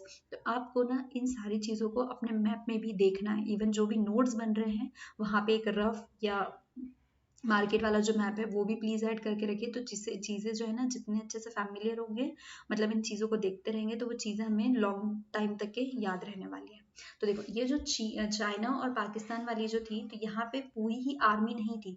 मतलब ऐसा होता है ना कि हम लोग वहाँ पर क्या करते हैं, मतलब पूरी आर्मी जो है वो फोर्स लगी हुई होती है मोस्ट ऑफ बाउंड्रीज पे। तो उस टाइम इनके रिलेशन इतने अच्छे चल रहे थे कि वहाँ पे पैरा मिलिट्री फोर्स लगा हुआ था। वहाँ पे पूरी आर्मी नहीं लगी हुई थी, बल्कि इनकी जो बाउंड्रीज थी वहाँ पे पैरामिलिट्री फोर्स लगा हुआ था और फुल आर्मी नहीं थी। और अभी जब चीज़ें हम लोग करंट में देखते हैं तो आए दिन हमें देखने को मिलता है कि अभी मतलब वो इस बाउंड्री में आ गए हैं। चीन और भारत में ये युद्ध हो रहा है गलवान घाटी को लेके, तो इसमें उसमें बहुत सारी चीज़ें हैं ना। तो हम लोग सैनिकों को लेकर के भी बहुत सारी जो आर्मी फोर्सेज है, मिलिट्री फोर्सेज है, उसको लेकर भी हमारे पास बहुत आए दिन क्या होती है न्यूज़ मिलती है कि इसने इतने सैनिकों को निपटा दिया ऐसा वैसा। तो ये सारी जो चीज़ों की जड़ है, अभी तो हम लोग देख रहे हैं कि भाई दोनों के बीच में कितना अच्छा माहौल चल रहा है, दोनों कितने अच्छे से शांति से रह रहे हैं, है ना। अभी हम लोग इन चीज़ों को देख रहे हैं, अब हम आगे चल के देखने वाले हैं कि इन दोनों के बीच में भाई प्रॉब्लम क्या हुई थी, है ना, कि किस वजह से इन लोगों में मतलब ये जो अभी हम लोग करंट में जो अभी भी झगड़े वगैरह देख रहे हैं ना, कि अभी तक के क्यों नहीं सुलझ रहे हैं। तो उनकी जो शुरुआत होने वाली है, जो ओरिएंटेड प्लेस ना, वो भी हम लोग देखते हैं। तो जो अभी करंट वाला है वो अभी अब हम पढ़ने वाले हैं। इसके पहले इंडिया और चीन में, चाइना में बहुत अच्छे रिलेशंस थे। तो चलो द जॉइंट ओके, देखो ये जो पिक्चर है, देखो ये जो बताया था ना कि अभी बहुत अच्छे रिलेशंस थे, ये हमारे नेहरू जी जो कि बहुत सपोर्ट में थे चीन के, और ये चीन के, इन दोनों के बीच में एक पंचशील समझौता होता है ना। एक पंचशील समझौता जहाँ पे 5 प्रिंसिपल्स होते हैं पीसफुली, ठीक है। तो क्या होता है, 5 ऐसे प्रिंसिपल होते हैं जिनके ऊपर दोनों ही म्यूचुअल क्या होता है, इन दोनों के बीच में मतलब अंडरस्टैंडिंग होती है कि हम दोनों इन 5 बातों को फॉलो करने वाले हैं दोनों। तो उसका मेन मुद्दा क्या होता है, पीसफुल, ठीक है, कि मतलब हम दोनों के बीच में क्या बना के रखना है, शांति दोनों के, क्योंकि नेहरू जी का एजेंडा यही था कि मुझे क्या करना है, शांति बनाए रखनी है। By the Indian prime minister Nehru and the Chinese prime minister जो इलाई on 29 April 1954 was a step in the direction of a stronger relationship between the two countries। अब इन दोनों के बीच में क्या हो रहा है कि इस डेट को 1949 को, सॉरी ठीक है, सॉरी 1954, सॉरी 29 अप्रैल 1954, ठीक है। इन दोनों के बीच में, कंट्री के बीच में एक रिलेशन होता है, और ये वाला जो समझौता है पंचशील समझौता, इसको ये लोग साइन करते हैं। तो इंडिया और चाइना के जो लीडर्स है, ये दोनों ही एक दूसरे की कंट्रीज में आते जाते हैं। बहुत अच्छा सा फ्री जो फ्रेंडली माहौल है वो होता है। जब नेहरू जी वहाँ जाते हैं तो ये अपनी क्राउड को बुलाते हैं कि भाई, जैसे अभी हम लोगों ने ओबामा जी आए थे, सॉरी सॉरी ठीक है। तो क्या हुआ था कि जब ये जाते थे वहाँ पे, तो इनका बहुत ज़्यादा जोर शोर से डोनाल्ड ट्रम्प, सॉरी ओबामा आ गया था, डोनाल्ड ट्रम्प जब आए थे तो हमारे यहाँ के कितना मतलब पूरे भारत को सजा दिया गया था। तो उसी तरीके से ये जो दौर है वो अभी मोदी जी ने ट्रेंड में नहीं लाया है, ये शुरू से ही चल रहा है। तो क्या हो रहा था कि नेहरू जी जब वहाँ पे चीन जाते थे तो इनका जोरों शोरों से स्वागत किया जाता था, एकदम लार्ज लेवल पे अपनी पूरी पब्लिक को बुलाया जाता था, रैलियाँ होती थी, जनसभाएं होती थी, होती कि भाई वहां से नेताजी आए हैं। सिमिलरली यहाँ के जब कोई नेता इंडिया आते थे तो सेम प्रोसेस होता था, बहुत ज़्यादा भीड़ जमा की जाती थी। और ये तो हमारे यहाँ की खासियत है कि कोई नेता यदि आ रहा है तो वो भले एक दिन के लिए 4 घंटे के लिए आ रहा है, आप समझ रहे होंगे कि मैं किस बात पे बात कर रही हूँ। तो वो कितने ही समय लिमिटेड पीरियड के लिए आया, लेकिन फिर भी हमारे यहाँ बहुत ज़्यादा क्राउड जो है वो जमा कर लिया जाता है। तो ये चीज़ें हमारे ऐतिहासिक काल से चल रही है, हिस्टोरिकल डेज से चलते आ रही है। जो 5 रूल्स थे जिनके ऊपर हम लोगों ने समझौता किया था, ये वो 5 रूल थे, तो आप इन्हें पढ़ें। देन हाँ, ये वाला जो इम्पोर्टेंट है, अब ये जो मैप है इसे बहुत अच्छे से समझ लें, क्योंकि इसी के बिहाफ पे अभी हम लोगों को ना क्या करना है, पूरी करनी है, जिसमें से 2 इम्पोर्टेंट है, एक तो ये वाला एरिया और सेकंड वन इज ये वाला एरिया। तो इन दोनों ही चीज़ों को, ये जो दोनों मैप में जो चीज़ें दिख रही है ना, येलो वाली Aksai Chin and second one is Arunachal Pradesh, इन दोनों ही जगह को लेकर के अब भारत और चीन में युद्ध होने वाले हैं, दोनों के बीच में वॉर्स होने वाले हैं। हाँ, पहले तो बीच वाला जो तिब्बत वाला एरिया है तो इसको भी लेकर के होने वाले हैं, क्योंकि अब हमारे पास में ये क्वेश्चन आता है कि अभी तक के इंडिया और जो चीन है, इन दोनों के बीच में रिलेशंस तो बहुत अच्छे चल रहे हैं, तो ऐसा क्या हो रहा है कि इन दोनों के बीच में झगड़े हो रहे हैं, मतलब ये दोनों दोस्त थे, अब वो यारी दोस्ती जो है वो हट गई। तो अब मैं ना वापस एक जगह पे जाना चाहूंगी, कौन सा, वही हमारी सोसाइटी, ठीक है। यस, मुझे इस मतलब ये सारे जो इंटरनेशनल रिलेशंस है ना, इसके लिए इससे अच्छा एग्जाम्पल तो कहीं लगा ही नहीं, ठीक है। ये मेरी एक घर है और दूसरा घर जो था ये वाला था। अब इन दोनों के बीच में क्या था, इतना एक स्पेस छूटा हुआ है भाई, ठीक है, ये स्पेस छूटा हुआ है, ठीक है। दोनों मतलब हम लोग हमारी सेफ्टी के लिए थोड़ा बहुत एरिया में छोड़ते हैं ना, कभी गार्डनिंग करने के लिए, कभी लीकेज वगैरह पाइपिंग वगैरह के लिए, नाली वाली के लिए, इन सारी चीज़ों के लिए हम लोग छोड़ते हैं। तो वही वही चीज़ हो गई, ठीक है। मतलब इंडिया और चाइना ने ऐसा कुछ नहीं छोड़ा था, ठीक है, ये नॉर्मली हुआ था। ये मैं इस एग्जाम्पल को देख बता रही हूँ ताकि आप इसको किससे, हम जो आगे मैटर पढ़ने वाले हैं उससे, तो ये हमारे लिए थोड़ा सा इजी हो जाएगा, है ना। चीजें तो वैसे पहले से ऑलरेडी इजी है, लेकिन ये और थोड़ी इजी करने में हेल्प करेगी। तो क्या होता है कि जब ये जो चीज बीच वाली सेंटर में छुटी हुई है ना, तो कई बार क्या होता है, ये कहता है कि मैंने इतनी जगह, मेरी जो है इतनी ज्यादा है, और इसकी कहता है इतनी ज्यादा है। तो हम लोग क्या कहते हैं, हमारे पटवारी वगैरह आते हैं, उन चीजों को नपाई वपाई होती है। लेकिन उसके बीच में क्या होता है, बहुत सारा ऐसा होता है कि दोनों ही से मैटर सॉल्व नहीं हो पाता है। तो ये जो लड़ाई है वो कंटिन्यू चलते रहती है, चलते रहती है, चलते रहती है ना। ये लड़ाई कंटिन्यू चलते ही रहती है। तो ऐसी ही कंडीशन क्रिएट होती है तिब्बत में, ठीक है। मतलब हमारे पास में दो ऐसी चीजें हैं जिसकी वजह से हमारे पास में दोनों के बीच में लड़ाई होती है। देखो, the two development strained this relationship. China annexed Tibet in 1950 and thus removed a historical buffer between the two countries. ठीक है, उस वक्त क्या होता है तिब्बत में, अब देखो हम लोग जाते हैं तिब्बत में, कहाँ गया हमारा तिब्बत, ये रहा। चलो कलर थोड़ा चेंज कर ले क्योंकि रेड पे रेड दिखाई नहीं दे रहा है भाई।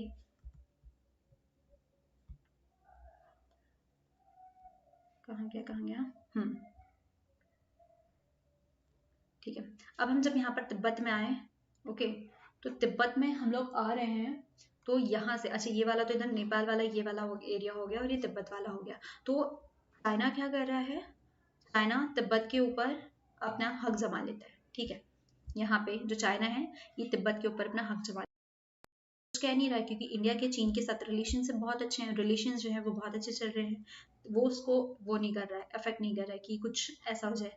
तो ये तिब्बत के ऊपर जब अटैक करता है तो क्या हो रहा है, यहाँ के बहुत सारे जो तिब्बतियंस है वो यहाँ से प्लेस खाली कर देते हैं, क्योंकि चाइना जो है वो कह सकते हैं कि थोड़ा सा मतलब क्रूर शासकों में जो है वो आता है। यहाँ की जो गवर्नमेंट है उनका जो तरीका है वो थोड़ा स्ट्रांग है, वो थोड़ा डरावना सा है। तो क्या कर रहा है, यहाँ पे ये इस पे हक जमाने की कोशिश करता है, यहाँ की जो पॉपुलेशन है वो यहाँ से खाली होने लगती है। और उस वक्त इंडिया को बहुत ज़्यादा भार झेलना पड़ा था, क्योंकि जो भी तिब्बतियन होते थे तो वो इस एरिया में आ जाते थे, मोस्ट ऑफ जो है वो दिल्ली वाले एरिया में शिफ्ट होते हैं, जो तिब्बतियंस थे वो दिल्ली आकर के शिफ्ट होते हैं। कुछ लोग इधर आसपास में, कोई असम हो गया, कोई इधर अरुणाचल वगैरह हो गया, है ना, बिहार वगैरह एरिया में, तो यहाँ पर आकर के अपने आप को शिफ्ट करते हैं। और एक ऐसी कंडीशन में जब ऑलरेडी आप अपनी कंट्री को स्टैब्लिश करने में लगे हुए हैं, उसे डेवलप कर रहे हैं, और सडन आपके घर में, मतलब ऐसा होता है हमारे घर में कि मतलब कहीं ऐसा होती हैं चीजें कि आप अपने मतलब सफर कर रहे हो और उस वक्त कोई अन्न, वो अतिथि तुम कब जाओगे टाइप से।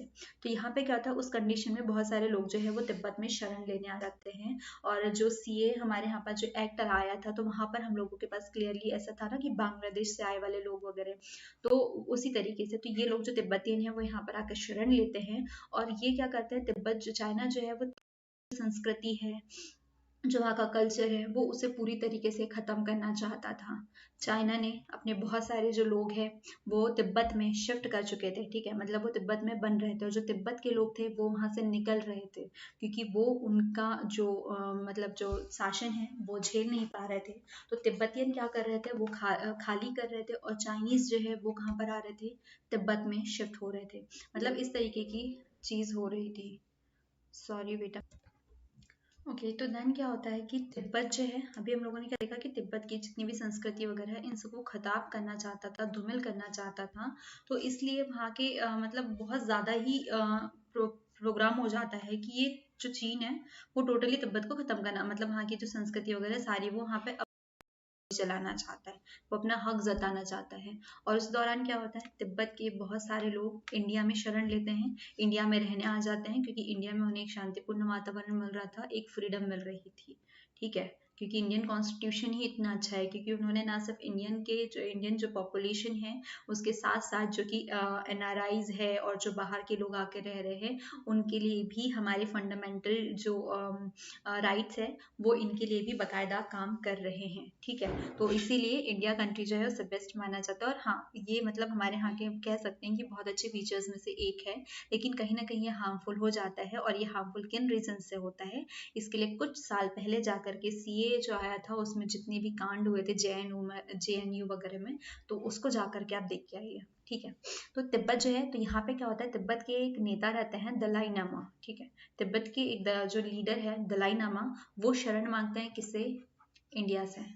क्योंकि तिब्बत में बहुत ज़्यादा मतलब खराब हो चुका है, चाइना जो है उसको बहुत खराब कर चुका है। चाइना की पॉपुलेशन पहले से ऑलमोस्ट जो है वो कहाँ पे शिफ्ट हो चुकी है, वो मतलब इंडिया में शिफ्ट हो चुकी है, वो वहाँ शरण ले चुकी है, वो उनके अंडर में रह रही है। चाइनीज़ ने क्या किया, अपने चाइनीज़ उठाकर तिब्बतियन को हटा करके वहाँ पे शिफ्ट कर दिया, वो अपना हक जता रही है, वो अपने मतलब राजनीति कर रही है। तो जब दलाई नामा क्या करते हैं कि दलाई नामा हेल्प लेते हैं किससे, इंडिया से, वो उनसे शरण मांगते हैं। ठीक है, मतलब प्रोटेक्शन मांगते हैं, तो इंडिया इन्हें सपोर्ट करता है, किसको, दलाई नामा को। ठीक है, दलाई लामा इन्हें सपोर्ट करता है।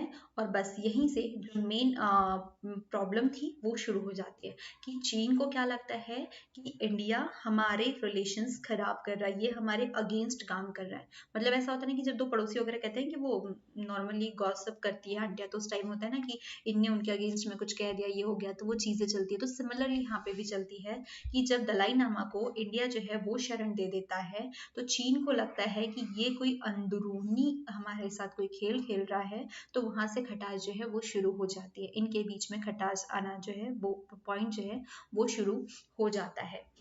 The Tibetan spiritual leader, the Dalai Lama, shout and obtain political asylum in India 1959। ठीक है, 1959 में वो करता है, तो मतलब उससे मांगता है। तो चाइना जो है उसके ऊपर एलिगेशन लगा देता है कि भाई तुम हमारे जो इंडिया है वो हमें हमारी एक्टिव उसकी जो एक्टिविटीज है हमारे लिए हार्मफुल हो रही है। तो ये वाला सारा प्रोसेस कब होता है, 1960 वाली होती है ना, तो उस टाइम में शुरुआत हो रही है इसकी। ठीक है, देन क्या होता है कि इसके पहले जो बाउंड्रीज होती है, मतलब दो बाउंड्री है हमारे पास में, चाइना की मतलब इंडिया और चाइना के बीच में boundary dispute has surface between India and China. India claim that the boundary was a metal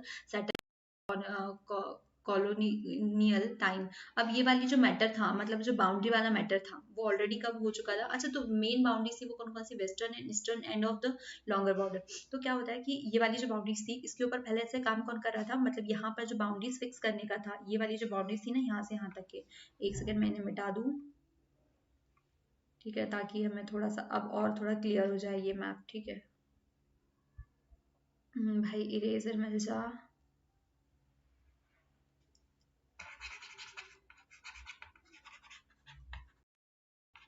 rough ही नहीं हो रहा है ये।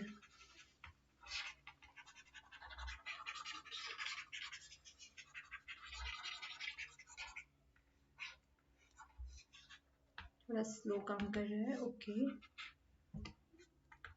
चलो पेन चेंज कर लेंगे अभी हम।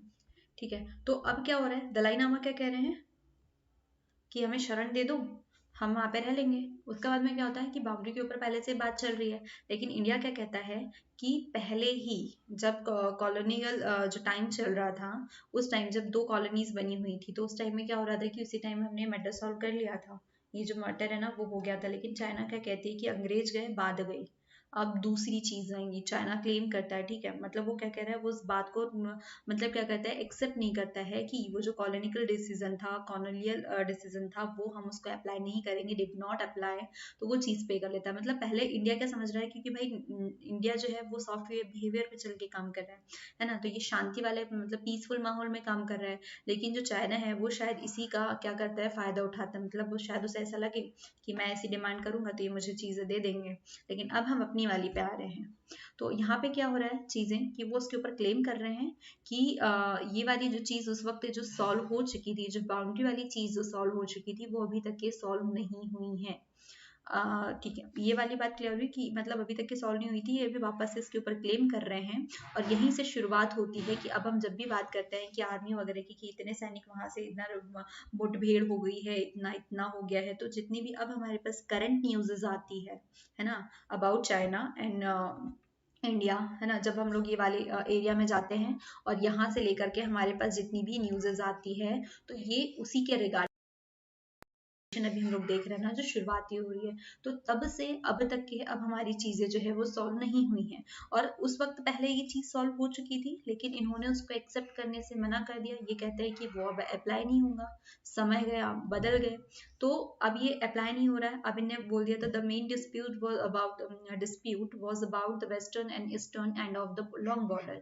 तो ये जो वेस्टर्न और ईस्टर्न थे, तो उसके जो लंबी बॉर्डर उसको लेकर के था। अब चाइना जो है वो क्लेम किस किस के ऊपर कर रहा है, अभी मैंने जो येलो एरियाज बताए थे पहले, जो हम लोग मैप देख रहे थे, उसमें जो दो येलो एरियाज थे, हम उसी के ऊपर बात करें। एक तो अक्साई चीन वाला एरिया, जो कि लद्दाख रीजन में जम्मू और कश्मीर का आता है, और दूसरा जो है वो क्या है, much of the state of Arunachal in Arunachal Pradesh in what was then called NEFA, north eastern frontier agencies. इन दोनों के ऊपर वापस एक बार जा करके देख लेते हैं। देखो, ये जो जम्मू कश्मीर है, तो इतना जो पार्ट होता है ये वाला, तो ये किस में आता है, लद्दाख वाले एरिया में, ठीक है, जम्मू कश्मीर में ये वाला जो पार्ट आता है, तो ये हमारे लद्दाख वाले में शिफ्ट हो जाता है। तो इतना वाला जो एरिया, ये जो बाउंड्री वाला, तो ये आता है अक्साई चीन में। तो ये अक्साई चीन जो है, इसके ऊपर अभी तक के क्या हो रहा है, इसी एरिया में जितनी भी वो अभी करंट वाली चीजें देख रहे हैं ना, अब जब भी इससे रिलेटेड करंट वाली न्यूज आती है, तो आप प्लीज इस मैप पे जाके देखिए, तो अब आपको वो चीजें और अच्छे से समझ में आएंगी। या जो पहले से करंट अफेयर से फैमिलियर है, उन लोगों को ये चीज अभी से ही बहुत अच्छे से समझ में आ रही होंगी। ठीक है, तो ये इसके ऊपर क्लेम करता है कि ये वाला एरिया जो है वो इनके अंडर में है। तो अभी तक के जितने भी युद्ध वगैरह चल रहे हैं, मतलब जो चीजें चलते रहती है, तो अभी तक के इसी के ऊपर चल रहे हैं, वाद विवाद इंडिया और चाइना के बीच में। तो ये इसके ऊपर हो गया। सेकेंड वाला क्या होता है, अरुणाचल प्रदेश जो है ना, ये वाला, तो ये वाली जो अरुणाचल है, इसकी मोस्ट ऑफ स्टेट जो है, इसके ऊपर भी ये क्लेम करता है कि भाई ये हमारा ही है, मतलब ये हमें चाहिए। तो इसके ऊपर क्लेम करता है, तो यहाँ पर बहुत ज़्यादा फाइटिंग वगैरह जो चीज़ें होती है, ये चलते ही जाती है। तो इनने इन दोनों के ऊपर किया। तो अब क्या हो रहा है, सबसे पहले 1957 से लेकर के 59 में चाइना क्या करता है, जो अक्साई चीन है, वहाँ पर अपना अधिकार कर लेता है, उसको अपने कब्जे में लेता है, और वहाँ पर बिल्ड स्ट्रैटेजिक रोड, वो इतनी एक रोड जो है वो बिल्ड कर लेता है, वो बना लेता है उतने एरिया में, कि मतलब ये मेरा अधिकार है, तो ऐसे करके वो बना लेता है। देखो, अच्छा, ये तो अभी अफगानिस्तान, ओके, ठीक है, ये जो अक्साई वाला चीन है, देखो, ये अक्साई चीन यहाँ पर आ रहा है। अभी ये वाला मैप जो हम लोग ना रिटर्न अभी पढ़ने वाले हैं, तो ये वाला जो मैं यहाँ पर है जम्मू कश्मीर वाला, तो India China line of the actual control, तो ये वाली जो कंट्रोलर है ना, इसके ऊपर लेकर के अभी तक के जो है वो जो लड़ाई झगड़े चल रहे हैं, वो इस पॉइंट को लेकर के चल रहे हैं। तो चाइना क्या कर रहा है, China launched the swift and massive invention in October 1962 in a both of dispute region. तो अब क्या कर रहा है, इन दोनों ही इसमें क्या कर रहा है, ये अपना जो है वो डिस्प्यूट कर रहा है। अब यहाँ से इनके क्या होते हैं, युद्ध शुरू होते हैं, मतलब अधिकार कर रहा है ये। तो यहाँ पे आक्रमण हो रहे हैं इन दोनों रिजल्ट में। पहला जो है, मतलब ये तो पहला, मतलब इनने इसके ऊपर आक्रमण कर रहे हैं, चाइना का चीन आक्रमण वगैरह जो है वो। तो फर्स्ट जो है 1962 में जो है इन दोनों वाले इसमें ये करता है। तो यहाँ पे क्या कहता है, पहला वीक जो मतलब first attack latest one week and the Chinese forces captured some key area इन अरुणाचल प्रदेश।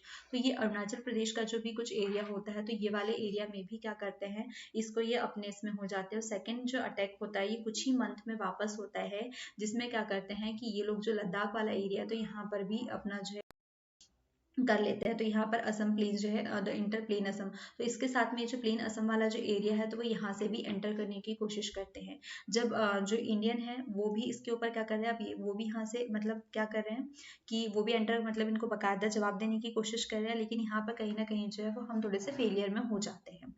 तो मतलब क्या हो रहा है कि क्योंकि ये भाई इतने स्ट्रॉन्ग तरीके से कर रहे हैं, मतलब ऐसा तो नहीं कि हम पूरी तरीके से फेल हो रहे हैं, क्योंकि यहाँ से हक जमा लेता है, ये इसके अंदर में होने लगता है, यहाँ से भी अरुणाचल प्रदेश की भी कुछ कुछ जो एरियाज हैं, इवन वो असम के जो प्लेन है मैदान है वहां तक के इन लोगों का कब्जा आने लगता है। अब मेन शुरू होती है किसके ऊपर बात, नेहरू जी पे। अब नेहरू जी के ऊपर अविश्वास प्रस्ताव आने वाला है। क्यों भाई, क्योंकि नेहरू जी का ही तो सपोर्ट था सबसे ज्यादा, किसको, चाइना को, क्योंकि वही उसको लीड कर रहे थे। तो क्या हो रहा है कि यहाँ पर इतनी बहुत सारी मैसिव सी खिचड़ी पक जाती है, बहुत सारी चीज़ें होती है। उसके बाद में चाइना जो है वो डिक्लेयर करता है, मतलब एक तरफा युद्ध रोकने की जो बात होती है वो डिक्लेयर करता है। तो यहाँ पे ये क्या होता है, इन्वेंशन बिगिन होने से पहले वाली बात होगी, ये हो गया। तो अब यहाँ से क्या हो रहा है कि चीज़ें क्या हो रही है, अब हमारे अगेंस्ट हो रही है, क्योंकि इतना बड़ी वो हो रही है। तो ये इंसर्टेड पॉइंट था फॉर इंडिया। तो जब ये हो जाता है तो पूरा ही जो क्या होता है कि पूरा इंडिया जो है वो पूरे विश्व में, इवन एशिया के साथ साथ तो पूरे विश्व में ही क्या होता है, इसके लिए थोड़ा सा इंसल्टेड पॉइंट हो जाता है। तो यहाँ पे नेहरू जी के ऊपर भी मतलब क्या एलिगेशन हो जाते हैं कि तुमने इतना ज़्यादा सपोर्ट किया। तो ना सिर्फ मतलब पूरे पूरे वर्ल्ड में तो इनके ऊपर मतलब कुछ ना कुछ एलिगेट हो ही रहे हैं, बहुत सारी प्रॉब्लम्स हो रही है। तो जब इतनी सारी बातें हो जाती है तो हमें पता है कि जब कोई चीज़ होती है ना, तो इंडिया की सबसे पहली प्रॉब्लम यही है कि वो आपस में ही ब्लेम करना शुरू कर देता है। तो ऐसा ही जो हमारी पॉलिटिक्स थी वहाँ पे भी हुआ, क्योंकि पॉलिटिक्स में दो अलग अलग टाइप के लोग थे, ठीक है, दो अलग अलग ग्रुप्स थे। तो सेम यहाँ की जो इंडियन पॉलिटिक्स होती है, तो वहाँ पर जो है पॉलिटिक्स के अलग अलग ग्रुप जो है उन दोनों में ये चीज़ें शुरू होने लगती है और अविश्वास प्रस्ताव आता है, क्योंकि मतलब सब ब्लेम किसको करते हैं, नेहरू जी को, क्योंकि मोस्ट ऑफ लोग जो है वो अगेंस्ट होते हैं। और शुरू में ही जब हम लोग देखें तो कुछ लोग चाहते थे, जब नाम नॉन एलिगेशन अलाइनमेंट जो बन रहा था, तो वहाँ पे कुछ लोग चाहते थे कि अमेरिका को सपोर्ट कौन करे, मतलब हम अमेरिका को सपोर्ट करें। मतलब ये बात हो रही थी उस टाइम में, इवन भीमराव अम्बेडकर वगैरह जो है ना, सॉरी पटेल, सरदार वल्लभ भाई पटेल वगैरह ये भी चाहते थे कि हम उनके जो ग्रुप है उनके खेमे को ज्वाइन करने वाले हैं, तो वो कह रहे थे। तो पॉलिटिक्स में क्या हो रहा है कि इन लोगों में भी आपस में बहुत ज़्यादा वाद विवाद चल रहे हैं, आपस में लोगों की बनी रही, क्योंकि इतना बड़ा कांड तो हो चुका है ना, ब्लेम वगैरह करना तो बनता ही है। तो ऐसी अंदर ही अंदर इंडिया की जो अंदर वाली चीज़ें हैं कि कोई भी, एक बात बहुत इंपॉर्टेंट है कि हमारे जो इंटरनेशनल रिलेशंस होते हैं वो ना सिर्फ बाहर हमें उतनी ही मदद करते हैं, मतलब उसके इफेक्ट्स होते हैं, हम जिसके साथ रिलेशन बना रहे हैं जितना उसके साथ इफेक्ट करता है उतने ही इफेक्टफुली वो हमारे अंदर होते हैं। मतलब अगर कोई रिलेशन बन रहा है किसी कंट्री के साथ में, ठीक है, तो उसका जो इफेक्ट्स है जिस कंट्री के साथ बन रहा है उसके साथ तो है ही है, इवन हमारे जो इंटरनल है, ठीक है, जो हमारी इंटरनल कंट्री है उसके साथ में भी उतने ही इफेक्ट्स होने वाले हैं। तो सिमिलरली अभी तक ये चाइना और इंडिया के रिलेशंस बहुत अच्छे थे, लेकिन अब क्या हो रहा है कि वो रिलेशंस जो है ऑलमोस्ट खराब हो चुके हैं, वो एक दूसरे को सपोर्टिव नहीं है। तो यहाँ पे भी वही चीज़ शुरू हो जाती है कि यहाँ पे क्या हो रहा है कि अब वो चीज़ें मतलब उसके साइड इफेक्ट जो है वो इंडिया में शुरू होने वाले हैं। अविश्वास प्रस्ताव आते हैं, कुछ पार्टी जो है वो खत्म हो जाती है, कुछ पार्टी अपने आप को न्यू क्रिएट कर लेती है। तो ऐसे करके बहुत सारी चीज़ें जो है वो चलती है। फिर यहाँ पे क्या होता है, नागालैंड जो है उसको हम एक स्टेट के रूप में एक्सेप्ट कर लेते हैं। एट द एंड वाली जो चीज़ें हैं वो बता रही हूँ। तो नागालैंड को क्या कर लिया जाता है, एक स्टेट के रूप में एक्सेप्ट कर लिया जाता है। मणिपुर त्रिपुरा जो स्टेट यूनियन टेरिटरी बन जाती है, लेकिन यूनियन टेरिटरी बनने के साथ साथ इनके पास में इनकी अपनी लेजिस्लेटिव असेंबलीज होती है, अपनी खुद की विधानसभाएं होती है। तो ये हमारा क्वेश्चन जो है ये बन सकता है कि जिसको स्टेट का दर्जा मिला था वो कौन सा था, नागालैंड। एंड मणिपुर एंड त्रिपुरा जो है वो किस केस में आ जाती है, स्टेट लेजिस्लेटिव केस में आ जाती है। अब बात आती है अरुणाचल प्रदेश, तो चाइनीज में ने ले लिया था, तो अब कैसे है, तो इसकी जो है वो अभी हम लोग और पढ़ने वाले हैं, वो देखते हैं। तो यहाँ तक कि आपको इंडिया और चाइना के रिलेशन समझ में है। मतलब इन शॉर्ट हम सब इतना कहेंगे कि क्या होता है कि इंडिया और चाइना के बीच में रिलेशंस जो है वो बहुत सही थे, ठीक है, इंडिया वर्सेस चाइना। रिलेशंस तो बहुत अच्छे थे, लेकिन फिर बाद में क्या होता है, खटास आने लगती है, धीरे धीरे बढ़ते जाती है। और आज तक के जो इन दोनों के रिलेशंस जो है वो खराब हुए हैं, वो आज भी कंटिन्यू हैं, आज भी चल रहे हैं। तो इस तरीके से बोल सकते हैं कि मतलब ये, और ये वाला जो है ना, कि मैं ये वाली बात कर रही हूँ, वो अभी तक हम लोग एक कॉलोनी वाली बात कर रहे थे, हमारी सोसाइटी रख के बात कर रहे थे। तो सिमिलरली अभी भी हम उसी चीज़ को कंटिन्यू कर सकते हैं कि जब पड़ोसियों में वाद विवाद हो जाता है तो सालों बरसों किसी से बात नहीं करते हैं, और वो झगड़े जो है वो कंटिन्यू चलते ही जाते हैं। मैं कोई एक नेगेटिव पर्पज से इस चीज़ को एक्सप्लेन नहीं करना चाह रही हूँ यहाँ पे, कि मतलब मैं एक सोसाइटी का एक गलत नज़रिया यहाँ पे शो कर रही हूँ। मैं सिर्फ उस चीज़ को एक्सप्लेन करने के लिए, जो हमारी एक्चुअल में जो प्रैक्टिकल लाइफ में जो चीज़ें होती है, उसी के लिए मैंने ये एग्जाम्पल जो है वो यहाँ पे रखा हुआ है। अब नेक्स्ट वाला, मतलब एक चीज़ जो बहुत इंपॉर्टेंट थी वो यहाँ पर मैंने मिस की। आपके चैप्टर में ये चीज़ नहीं है कि ये जितने भी युद्ध हो रहे हैं ना हमारे, तो ये हमारे कॉन्स्टिट्यूशन के बाद में ही हो गए कि वो चीज़ें शुरू हो गई है। तो यहाँ पे ये आपका होमवर्क है कि देखो, चीन के साथ में जब हमारा युद्ध होता है, पाकिस्तान के जब साथ हमारा जब युद्ध होता है, तो हमारे साथ में क्या होता है, इमरजेंसी जो है होती है। क्योंकि हमारे पास में इमरजेंसी प्रोविजंस होते हैं कि जब भी हमारे पास कोई बाह्य आक्रमण वगैरह होते हैं, तब हम हमारा क्या करते हैं, मतलब कोई बाहर कोई दूसरी कंट्री हमारे ऊपर अटैक करती है, तब हमारे पास में क्या कर लेते हैं कि हम इमरजेंसी प्रोविजन लगाते हैं, जो जिससे क्या होता है कि पूरी ही जो कंट्री होती है वो किसके अंडर में चली जाती है, या आप लोग अपने प्रीवियस क्लासेस में इवन पढ़ चुके होंगे। तो ये चीज़ों को यहाँ से कनेक्ट करना है, और आपको पता है तो कमेंट में प्लीज़ बताइए वो तीनों आर्टिकल जो इमरजेंसी के लिए इंपॉर्टेंट है, और किस आर्टिकल के बिहाफ पे इंडिया में ये इमरजेंसीज लगाई गई थी।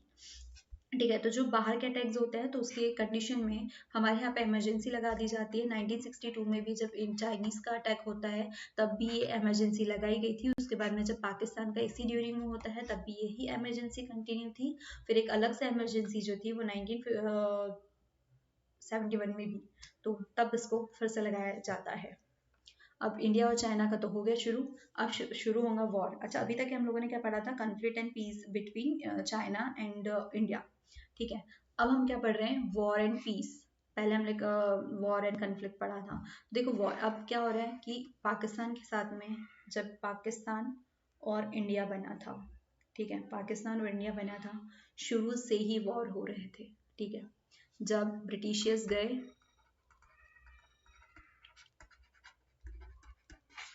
ब्रिटिश जाते हैं, जब पाकिस्तान और इंडिया दो पार्टीशंस में डिवाइड होता है, तो पहले ही ब्रिटिशर्स की मेरे ख्याल से सबसे बड़ी जीत थी, क्योंकि वो इन दोनों को ही आपस में लड़ा के गए थे। हम कह रहे थे कि हमें इंडिपेंडेंट मिल चुकी है, लेकिन कहीं ना कहीं अभी भी हम उन्हीं के वशीभूत थे, क्योंकि हमारी जो आज़ादी है, मतलब हम लोग उनसे तो आज़ाद हो गए थे, लेकिन हमने एक दूसरे के साथ में लड़के ही हमारी एनर्जी तरीके से वेस्ट कर दी।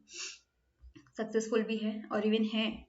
तो यहाँ पे क्या होता है कि दो, मतलब दो पार्ट्स जो है वो डिवाइडेड हो गए, अब पाकिस्तान और इंडिया। अब ये बात जाहिर सी है कि जब हम शुरू से ही, जैसे ही पाकिस्तान और इंडिया बनता है, तब से ही हमारे बीच में युद्ध चलते आ रहे हैं, है ना, तब से ही हमारे पास युद्ध चल रहे हैं। तो इसमें कोई बड़ी बात नहीं होंगी कि अब हम इसके और वॉर्स जो है वो पढ़ने वाले हैं। देखो, जब वॉर होता है, पाकिस्तान जो है शुरुआत में ही क्या होता है, 1947 से ही क्या हो रहा है, पाकिस्तान जो है कश्मीर के लिए, वही कश्मीर जहाँ पर भी हमने ऑक्सियन जो है वो पढ़ा था, तो कश्मीर के साथ में क्या होता है, एक और आ जाता है। देखो, ये पाकिस्तान वाला पढ़ रहे हैं हम लोग, देखो दैट इज पाकिस्तान, है ना, तो और ये इंडिया वाला एरिया हो गया, और ये चीन वाला हो गया। ठीक है, ये कश्मीर वाली जो बात आती है, तो यहाँ पे पाकिस्तान किसके ऊपर काम कर रहा है, कश्मीर के ऊपर। वो कह रहे हैं ना कि कश्मीर जो है वो हमें चाहिए, और कश्मीर के ऊपर हमने बहुत सारी मूवीज जो है वो देख चुके हैं। तो कश्मीर को लेकर के पहले से ही इन लोगों में, मतलब शुरू से, जब के 1947 से जब से शुरुआत हुई है, तब से ही ये हमारे बीच में क्या बना हुआ है, एक विवाद जो है वो बना हुआ है। और पाकिस्तान को कौन सपोर्ट कर रहा है, यूएन। ठीक है, यूएन की सपोर्ट कर रहा है, क्योंकि यूएन की आइडियोलॉजी जो है वो पाकिस्तान क्या करता है, एक्सेप्ट कर लेता है। ठीक है, एक्सेप्ट कर लेता है, और इसी वजह से यूएस से हमारे जो रिलेशन है वो थोड़े खराब चल रहे थे। जब हम लोग नॉन अलाइनमेंट के ऊपर बात कर रहे थे, तब ये पाकिस्तान जो है उसमें जा करके बन चुका होता है। हालांकि कश्मीर जो है वो खुद नहीं चाहता है कि वो उसका हिस्सा बने, है ना। दोनों की गवर्नमेंट के जो है उन दोनों के बीच में क्या आता है, इसी के बीच में आपस में ताका झाकी चलते रहती है और बहुत सारी क्या होती है वाद विवाद चलते हैं। लेकिन इन दोनों के बीच में समझौता है रिफर्ड करने के लिए कौन आता है, यूएन इन दोनों के बीच में आता है। Both the government work together to restore and women abducted during the partition of their original families. अब जब हम लोग शुरू से पढ़ते आ रहे हैं कि भारत और पाकिस्तान जब अलग अलग होता है तो बहुत सारी चीजें होती है, 1947 से ही चल रहा है। तो क्या हो रहा था, हम लोगों ने देखा कि जब लाहौर वाला कारगिल वाला, लाहौर अमृतसर इधर बंगाल में कोलकाता वाला जो एरिया था, तो ये क्या है एक ऐसे मतलब दंगे वाले प्लेसेस बन चुके थे। तो इस टाइम में मतलब जो जिसके साथ जितना बुरा कर सके उतना बुरा किया जा रहा था, ठीक है। और इंडिया के बीच में, इन दोनों के बीच में जो जिसके साथ जितना ज्यादा बुरा कर पा रहा था उतना बुरा कर रहा था। तो इस दौरान क्या हुआ था कि इन्होंने मतलब हाँ जो वुमेन है उन्हें भी क्या किया था, इन लोगों ने किडनैप किया हुआ था बहुत ज़्यादा, ठीक है, मात्रा में। तो दोनों की गवर्नमेंट पता है, इन दोनों के बीच में जब यूएन इसमें इंटरफेयर करता है तो दोनों के बीच में क्या हो रहा है कि दोनों गवर्नमेंट इस पे काम कर रही है कि भाई तुम हमारे एरिया की छोड़ो, हम तुम्हारे एरिया के छोड़ो। तो उसके साथ में और जो भी जितने लोग हैं उन लोगों को जिनको अगवा किया रखा हुआ था, तो उन लोगों को छुड़ाने के ऊपर ये लोग आपस में काम करते हैं दोनों मिलके। और वो भी अपनी अपनी जो ओरिजिनल फैमिली है, मतलब वो चाहे किसी के भी पार्ट में हो, वो पाकिस्तान के हो या वो हिंदुस्तान के हो, तो दोनों केस में जितनी भी जहाँ से बिलोंग करती है उन्हें उनके घर में छोड़ के आने की भी रिस्पॉन्सिबिलिटी ली जाती है। तो क्या हो रहा है कि इनके बीच में झगड़े तो उलझ रहे हैं, ठीक है, झगड़े हो रहे हैं। अभी हमने चाइना के कंडीशन में क्या पढ़ा था कि पहले इनके बीच में फ्रेंडशिप थी, ठीक है, फिर ये दोनों एक दूसरे के एनिमी बन गए। लेकिन यहाँ पे हम थोड़ा अपोजिट पढ़ने वाले हैं, ये एनिमी है लेकिन इनके बीच में फ्रेंडशिप तो नहीं बोल सकते, लेकिन हाँ बहुत बहुत लार्ज लेवल पे जो युद्ध है उन्हें होने से इन लोगों ने रोक लिया, क्योंकि ये दूसरी जो कंट्रीज है उन्हें इंटरफेयर किया, जैसे हमारे इंडिया कर रही थी अभी तक की शांति बनाने का सिमिलरली। तो इन लोगों ने क्या किया, यहाँ पर जो है अपनी अपनी फैमिलीज में छोड़ दिया। फिर अब हमारे पास में जो रिवर वाटर का जो चल रहा था, सिंधु नदी वाला जो है ये सभी को पता है, तो इंडस वाटर, ठीक है। तो क्या हो रहा था इसके ऊपर जब हो रहा था, तो ये वाला जो है दोनों की वो जो वर्ल्ड बैंक है इसकी हेल्प से दोनों के बीच में इसके ऊपर समझौता हो गया, एक रेशियो बना दिया गया कि इसके हिसाब से आप दोनों को काम करना है। तो the India and Pakistan was signed by Nehru and General Ayub Khan in 1960। Nehru ji और अयूब खान जो वहाँ के जनरल थे, अयूब खान, इन दोनों के बीच में 1960 के बीच में एक एग्रीमेंट साइन हो जाता है जो किसके ऊपर रहता है, इंडस नदी के मतलब जो सिंधु नदी है उसके जल के ऊपर। क्योंकि सिंधु नदी तो आप लोगों को पता है रिवर वाले सेक्शन में जब हम जाए तो इधर से इधर तिब्बत वाले एरिया से निकल के मानसरोवर, तो वहां से निकल के इंडिया में एंटर करती है और इंडिया में एंटर करके इधर पठानकोट के वहां से क्या करती है, मतलब पाकिस्तान में एंटर हो जाती है। और वहां से है ना, तो वहां से एंटर होकर के क्या हो जाती है वो इसमें मतलब पाकिस्तान वाले में एंटर हो जाती है। तो क्योंकि ये इंडिया में भी क्या कर रहा है, वहां पे एंटर कर रहा है और उसके बाद में कहाँ पर भी जा रहा है वो, साथ ही साथ पाकिस्तान में भी जा रही है, तो डेफिनेटली इसके ऊपर विवाद होने वाला है। तो यही चीज किसके बीच में होती है, मतलब इन लोगों के बीच में जो समझौता है वो वर्ल्ड बैंक के अकॉर्डिंग मतलब इन दोनों को सुलझा दिया जाता है। और ये दोनों जो है जनरल अयूब और जो नेहरू है ये दोनों 1960 में इसके ऊपर एक समझौता जो है वो साइन कर लेते हैं। तो इस तरीके से यहाँ पर इनका शुरू भी हो रहा है और इनको शांति प्रिय जो है मतलब एकदम पीसफुली जो है इस माहौल को दबा भी दिया जाता है। लेकिन ऐसा नहीं है कि यहीं पे हमारे सारे जो है मतलब जितनी भी चीजें हैं वो खत्म हो गई हो, ऐसा नहीं है, अभी यहाँ पर शुरू भी होने वाला है, ठीक है। अब कुछ सीरियस जो है arm conflict between two countries begin in 1965। अब 1965 वाली बात हो रही है, तो मैंने अभी बताया 1962 में इमरजेंसी लगती है, वो भी कहाँ पर 1962 में इमरजेंसी कहाँ पर लग रही है, मतलब चीन की वजह से। तो 65 वाली इमरजेंसी भी उसी में इंक्लूड हो जाती है, क्योंकि भाई चीन भी अटैक कर रहा है तुम भी कर लो, हम साथ में इमरजेंसी लगा देते हैं।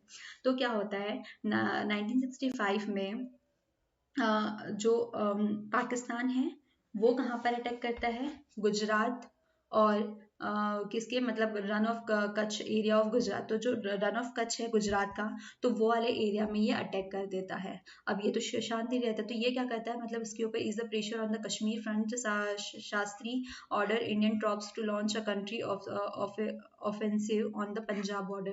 क्योंकि अब ये क्या कर रहे हैं कि कश्मीर वाला जो एरिया है वहां से इसके ऊपर क्या कर रहे हैं कि ये मतलब इन लोगों ने क्या किया, इसके ऊपर अटैक कर दिया, गुजरात वाले जो एरिया है, तो वहाँ पे मतलब इसके ऊपर अटैक करते हैं। अब हम लोग तो शांत बैठने वाले नहीं है, क्योंकि पाकिस्तान तो पहले से ही मतलब शुरू से ही खुन्नस खाए बैठे हुए हैं, बातें चल रही है, तो पहले तो समझौता हो गया, लेकिन 1965 में, अच्छा ये समझौता 1960 में होता है, 5 साल बाद इन्हें प्रॉब्लम होती है। तो ये क्या कर रहा है, इन्होंने क्या किया 1965 में जो गुजरात वाला एरिया है, ये पिक्चर उसी टाइम की है और रियल, तो उस टाइम में क्या कर रहे हैं ये लोग कि वहां पर इन लोगों ने रन ऑफ कच्छ के ऊपर जो गुजरात का एरिया था वहां पर इन्होंने अटैक किया। तो इसके अगेंस्ट में अब हम लोगों ने क्लियर कर लिया कि हम शांत तो बैठने वाले नहीं है, तो इसके अगेंस्ट में क्या करते हैं, शास्त्री जी ऑर्डर देते हैं कि भाई तुम ऑफेंस में क्या करो, पंजाब जाओ और पंजाब से मतलब यहाँ पर इनके ऊपर फिर इनके ऊपर अटैक करो। तो इस तरीके से क्या होता है कि इंडियन आर्मी जो है fierce battle the Indian army reached close to Lahore, तो इस तरीके से पंजाब से निकलते हुए जो हमारी इंडियन आर्मी है वो लाहौर तक के चली जाती है, और यहाँ पर हमारी एक हिस्टोरिकल जीत भी होती है। तो लाल बहादुर शास्त्री जो है उस टाइम में कौन रहते हैं, लाल बहादुर शास्त्री यहाँ के प्राइम मिनिस्टर है, नेहरू जी वाला दौर चला गया है। तो यहाँ पे क्या होता है, पाकिस्तान के जो जनरल है अयूब खान, वो और मिनिस्टर दोनों मिलकर के तशकंद जो एग्रीमेंट है वो साइन करते हैं, brokered by the union in Soviet union in 1966। तो अब इन लोगों के बीच में क्या हो रहा है, ये एग्रीमेंट साइन हो गया 1966 में, 65 में इन लोगों ने अटैक किया और 66 में ये हो गया। फिर क्या हुआ, through India could inflict considerable military lose on Pakistan and the 1965 war added India's already difficult economic situation। अब क्या हो रहा है, India could inflict considerable military lose on Pakistan, अब उसने क्या किया, पाकिस्तान के ऊपर military lose तो हो गया, अब ऑलरेडी हम लोग हमारे इकोनॉमिकल सिचुएशन में बहुत ज़्यादा डिफिकल्ट चल रहे थे, और जो 65 का वॉर था इसने हमें और ज़्यादा वीक कर लिया। लास्ट चैप्टर में हम लोगों ने पढ़ा था कि जब हम हमारी इकोनॉमिकल इस्टेब्लिशमेंट कर रहे हैं तो हमारे साथ में दो ऐसे युद्ध होते हैं जो हमारी इकोनॉमी को और ज़्यादा डाउन कर देते हैं। तो वो ये जो युद्ध थे वो अभी ही हम लोग पढ़ रहे हैं कि वो किस तरीके से काम कर रहे हैं। तो यहाँ पे क्या चीज़ होती है कि यहाँ पे इंडिया तो जीत रहा है, इंडिया तो विनर हो रहा है, तो यहाँ पे अब जो कंडीशन आई थी ना, जो चाइना के साथ में आई थी कि चाइना में हमारा जो मोरल है, हमारा जो कॉन्फिडेंस है वो बहुत ज़्यादा डाउन हो चुका था, लेकिन यही जो कॉन्फिडेंस है वो पाकिस्तान के टाइम में क्या होता है, सॉरी इट्स अ पाकिस्तान, ठीक है, पाकिस्तान के टाइम में ये जो हमारा कॉन्फिडेंस है वो जो है वो हाई हो जाता है, क्योंकि अब हम क्या सोचते हैं कि हमारा जो मिलिट्री पावर है वो बहुत अच्छा है, सफिशिएंट है। उस वक्त जो है पूरे ही इंडियंस में बहुत ज़्यादा जोरों शोरों से कॉन्फिडेंस हाई हो रहा था, बहुत ज़्यादा मतलब इनकरेज थे वो सबको, मतलब कॉन्फिडेंट थे कि भाई हमारी जो इंडियन आर्मी है वो क्या मतलब लड़ सकती है, विनर हो सकती है। और इसी दौरान पता है जब एक मतलब हमारी बुक में ही एक इंसिडेंस लिखा हुआ है कि जब चाइना और उनके बीच में जब मतलब प्रॉब्लम चल रही थी, दोनों ही आर्मी जो है आपस में लड़ रही थी, तब लता मंगेशकर ने एक सोशल प्लेटफॉर्म पे मतलब एक गाना गाया था, ए मेरे वतन के लोगों। तो नेहरू जी उस गाने को सुन करके उसी वक्त रो दिए थे। तो उस वक्त की कंडीशन जो है हम लोग समझ सकते हैं कि कितनी ज़्यादा टफ हुई होगी, कितनी ज़्यादा डिफिकल्ट हुई होंगी। ठीक है, तो इस वक्त हमारी इकोनॉमी जो है वो ऑलरेडी पहले से गिरी हुई थी, और ये वाले जो वॉर है इनको झेलने के बाद में हमारी इकोनॉमी जो है वो और जो है क्या होने वाली है, और डल होने में जा रही है, मतलब और हमें प्रॉब्लम जो है उसमें फेस करनी ही है। हम लोग इकोनॉमिकल पहले से ही काम कर रहे हैं, और आज तक के इकोनॉमी के सेक्टर में तो आज तक की हमारी जो है मतलब प्रोसेस है वो चलती ही जा रही है। तो यहाँ पे क्या हुआ, पाकिस्तान के ऊपर जब हम लोगों ने विनर रहे तो हमारे इंडिया में उसके बहुत ज़्यादा इफेक्ट्स देखने को मिले हैं, लोग कॉन्फिडेंट थे, जोश चल रहा था बहुत ज़्यादा, मतलब खुशी वाला माहौल जो बोलते हैं ना, क्योंकि अब हमें पता था कि हमारी जो मिलिट्री पावर है वो सफिशिएंट है, वो अच्छी है, मतलब काफ़ी सही है। अब इसके बाद में हमारे पास दूसरा वॉर आता है, बांग्लादेश का वॉर। ठीक है, बांग्लादेश का वॉर जो है ये थोड़ा डिफरेंट हो जाता है पाकिस्तान और चाइना से, इन दोनों से हटके। तो बांग्लादेश का जो वॉर है वो कैसे शुरू होता है वो देखते हैं। तो बांग्लादेश में क्या होता है, first general election produce a split verdict, Zulfikar Ali Bhutto's party. अब यहाँ पे क्या हो रहा है कि अच्छा, emerged a winner in west Pakistan and will the Awami League Sheikh Mujibur Rahman swept through east Pakistan. अब हमें पता है कि जब हमारा पार्टीशन होता है तो हमारा जो मतलब सॉरी जो इंडिया और पाकिस्तान वाली चीज़ होती है, अब हम वापस हमारे मैप पे जाने की कोशिश करते हैं। कैसे कि हमें पता है कि जब हमारा पार्टीशन हो रहा था तो वो किस बिहाफ पे हुआ था, कम्युनिटी मतलब सॉरी जो पॉपुलेशन है किस कास्ट की ज़्यादा है, हिंदू और मुस्लिम।